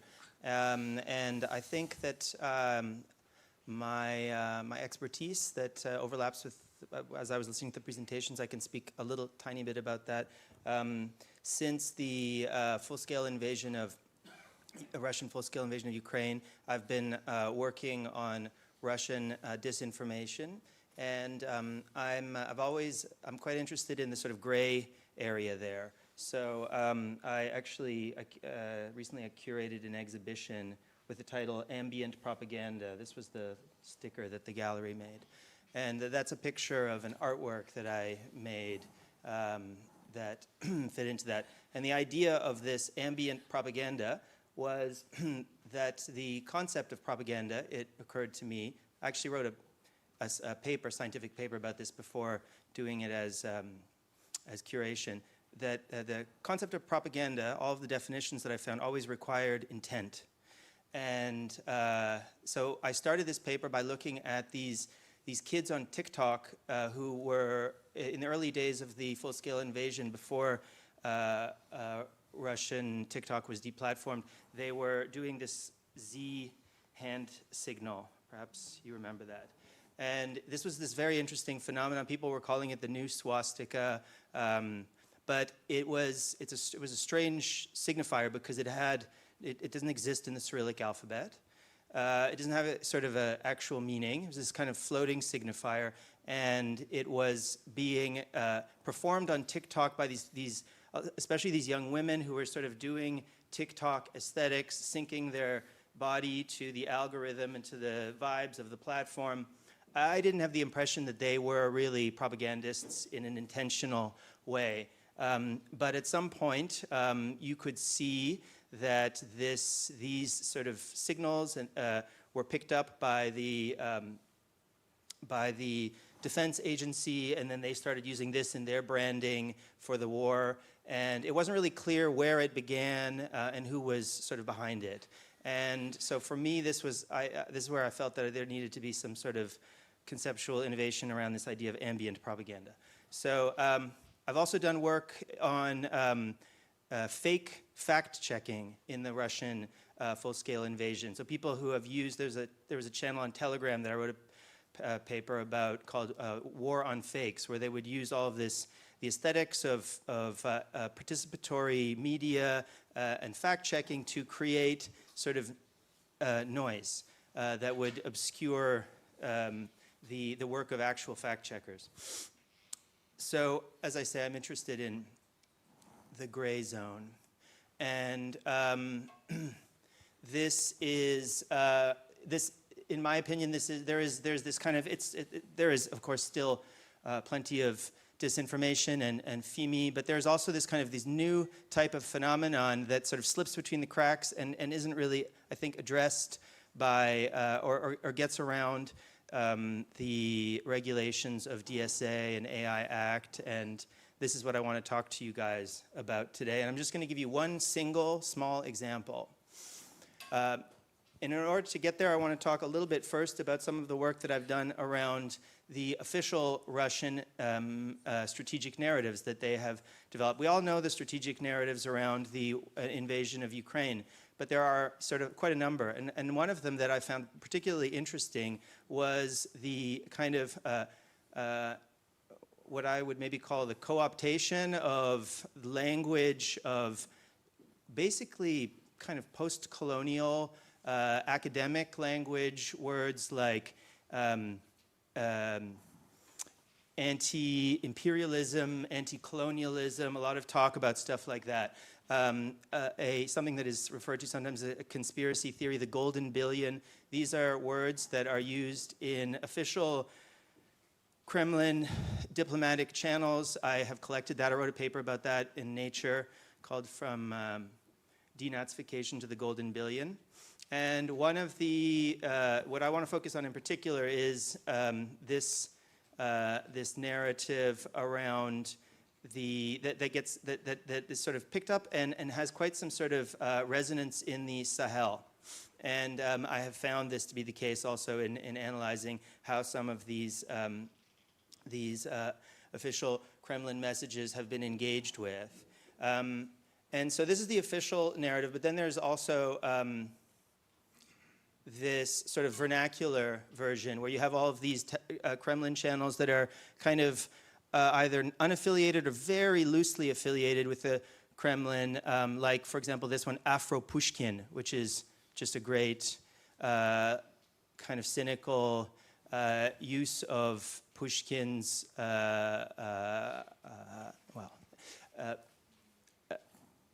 supposed African heritage as a way to promote these strategic narratives within the Sahel. And you see here pictured in this post here, this is a guy called Ibrahim Traoré, who is the head of state, of Burkina Faso. He became the head of state about 3 years ago. And what I want to talk to you about is this. So this is some strange phenomenon of slop, AI slop, or what I'm calling slopaganda here, where you have this channel. This channel is called Boombox Pulse, that generated this kind of what looks exactly like propaganda that is promoting Traoré's alignment with Putin, but it comes from a channel that all of its other videos are R&B kind of devotional music. It's fan art. And as far as I can see, it's generated by a kind of engagement farming. It's like clickbait. And there's no political agenda by the operators of this channel. But at a certain moment when Traoré went to visit Putin because he kicked out Macron and realigned the country after 50 to 100 years of French alignment with Russia, which itself aligned with efforts by the African Initiative and Wagner and so forth on the ground in Russia, in the Sahel. When he went to visit Putin, suddenly this channel started producing this content of Traoré with Putin, with R. Kelly singing about from Moscow streets to African nights. I would play the video for you, but you can watch it yourselves. The template for these videos existed before this, but they had much less engagement, very small channels, which may have some sort of actual political intent. Here's a bunch of thumbnails of those videos, which you probably can't see, but they're all videos of Traoré, all slop videos of Traoré, kind of celebrating his accomplishments. But this Boombox channel, none of their content was political until suddenly they started producing all of these Traoré videos. They had a huge uptick in gained views, extraordinary uptick in gained views. But I don't think that this has something to do with influence, intentional influence operation. This is literally just engagement hacking. So it's this sort of strange phenomenon that looks like propaganda, but is, I don't know, even if there are people making this content, or if there are, that they don't have any particular political investment in this particular issue. So to sort of sum this up for this audience, then this is not disinformation, this is not FIMI, this is not manipulative AI, it's not a DSA violation, but it's still relevant because it shapes perception in geopolitically sensitive areas. And this is something that I don't know that the types of tools that have been developed necessarily speak to. I'm very interested to speak to anybody about this. So this is maybe where the social sciences and humanities can contribute to kind of identify these narrative architectures in geopolitical contexts, explain why certain motifs resonate across publics. I'm very interested in the relationship between motifs and narratives. I just actually came from another Horizon project presentation on the other side of town today called Social Media for Democracy, where I gave a presentation on. There's one person here who was in the audience there as well. And yeah, that's basically what I have to say. I'll just give you the summary then. So strategic narratives create a kind of a baseline. Generative AI amplifies these motifs without necessary coordination or intent. Algorithms shape attention spikes, and these hybrid patterns sit outside of regulatory categories. Thank you very much. Thank you. Thank you, Mark. I'm not sure if you answered the question that I already told you that there was the how social science and humanities can contribute to the Democracy Shield. Yeah. It wasn't one of the slides, but I'll go back to that slide. Yeah, thank you. So as I said at the beginning, all of my research and my interest has been in this kind of gray area. And I think that we use, what I opened with was this concept of propaganda. And it seemed to me that the concept of propaganda, which we sort of take for granted, we use that as a way to sort of orient how we make sense of things, doesn't actually speak to this phenomenon that we're looking at. It requires intent. And so the actual concepts themselves maybe need to be unpacked, and that's the kind of thing that we do, I think, especially in the humanities. And then I'm very interested, and I have done so for many years, in working with people who use quantitative methods. I myself see myself as a kind of a qualitative researcher. And I think that, yeah, I come particularly from the University of Amsterdam, where we do something called digital methods. I think that there's also a lot that we can do in the humanities at the intersection of quantitative and qualitative, and that I think that we can also understand a lot, maybe the last thing I would say about this, about the way that, this was actually what my presentation was about at the Social Media for Democracy event, the way that there's maybe a kind of a pre-discursive level that has to do with certain kinds of formats that circulate through internet culture, memes, but now actually prompts. And what I'm seeing now are these phenomenon of like people just kind of sharing prompts with each other, and there's really not so clear of a level of ideological engagement. It's more just kind of like something about ambiguity and something about basically internet culture that drives some of these phenomena, and I think that that's the kind of thing that we look at in the social sciences and humanities. Okay. Thank you, Mark. Just 1 minute, just because I didn't do the introduction. Just 1 minute, 30 seconds. Thank you, Mark. So we presented 6 projects. Our consortium was actually made of more, but some of the projects finished. And I just wanted to thank all the people that contributed to this panel. And I believe that this was a necessary panel because we are here all to try to work towards a Democracy Shield. And most of the work on Democracy Shield started already within the project of DigiConnect. And these years they were working on this. And we try to find, need to try to find to integrate and upscale all this to what is needed by the union. And I'm very glad to say all of this between all the flags of the region. Thank you. Thank you, Riccardo. Now we are at the last part, the closing session. I invite here Peter. And Peter Fraze, a senior program officer at the European Commission Directorate General for Communication Networks, Content Technology, DigiConnect, it is here, where he works on social media innovation, the fight against disinformation, and initiatives. He previously led EU research and innovation policies for Internet of Things and smart cities, following earlier roles at Philips, Semiconductor, and IBM. Before leaving you the floor, I want publicly thank you. No, thank to you, because it's because of you that we are here today. And I have a long experience in European project, but it's the first time that a project officer encouraged us to sit together, to discuss, and to try to create a lot of discussion that can increase our results, can in some way we are growing up with this Meet the Future cluster.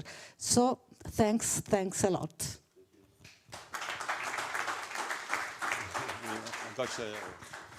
Okay, so please continue, right? I think I'm now between the moment here and networking drinks, so. Okay, I think I have some lines, I read them out, it's very fast. If somebody said the democracy shield is boring and pale, they're completely wrong, no? Today's event is certainly a reference for engaged thinkers and workers around the shield to come together in a serious and yet relaxed atmosphere. I have rarely seen that kind of atmosphere like this afternoon, and I think it's also a collective achievement. That's wonderful. Some say the shield does not present new things, but I would suggest a change of perspective, like what just said by Ricardo. What has been done or achieved in the past has now become, or has become a new focus and received strong orientation. And I think, advocated by Commission President Ursula von der Leyen, it takes into account member states' initiative, but is a European initiative, and I think it's one that's welcomed at the end, not contested but appreciated. I think today's conference is the third of the AI against disinformation series, but I also feel it's a starting point, right, for developing a united front or force, maybe better force than front. I think more we are crossing boundaries and bringing together engaged civil society organizations, innovators, policymakers, and like we also learned, artists, right? And part of my responsibility commission together with my colleague Peter Burian is to work on the Science Out Technology Initiative, which tries precisely to cross these boundaries. And also shows that art is not only about maybe gallery and museums, but it's about storytelling, critical thinking, and creativity. For the shield, right? From the Commission side, we are now working on how the necessary activities for the shield could be supported by adequate funding. Not easy. For sure, multiple facets around fact-checking, the use of AI tools, quality content work on platforms, stimulating media literacy, and connecting more stakeholders of civil society are to be considered, including influencers. So let's work in the coming month, also in light of the upcoming multi-annual financial framework, in short, easier MFF, on that. And let's, of course, continue what we started today. I think I saw many QR codes, an invitation to connect, to follow up, to test. Let's not hesitate to share those practices and reach out to the other. And I think part of this meeting today is always to see old faces and new faces, and also learn from the progress, and just to try and test the tools. And I think you're often bothered by the Commission, what is your exploitation plan? And I think one exploitation is like this afternoon. It's not dissemination, it's exploitation, because we use the results in a broader scope. And maybe it's a different kind of industry perspective, but like it was said earlier, let's work on some sort that we create a powerful, maybe not industry, but initiative in front where we connect all those bits and pieces. And like it was said, and I think also Paolo mentioned a while ago, it's creating platforms where we have also all these tools and the possibilities. Many thanks to the European region, Tyrol, South Tyrol, and Trentino, the moderators and EDMO, and the EU projects. My gratitude goes to Serena Bressan, who is not with us today. She's at home. Josie Anai, Judith Bars, and the organization, and Silvia Boy for guiding us to the afternoon, and our lovely technicians. Now wishing you a very nice networking event and picture time.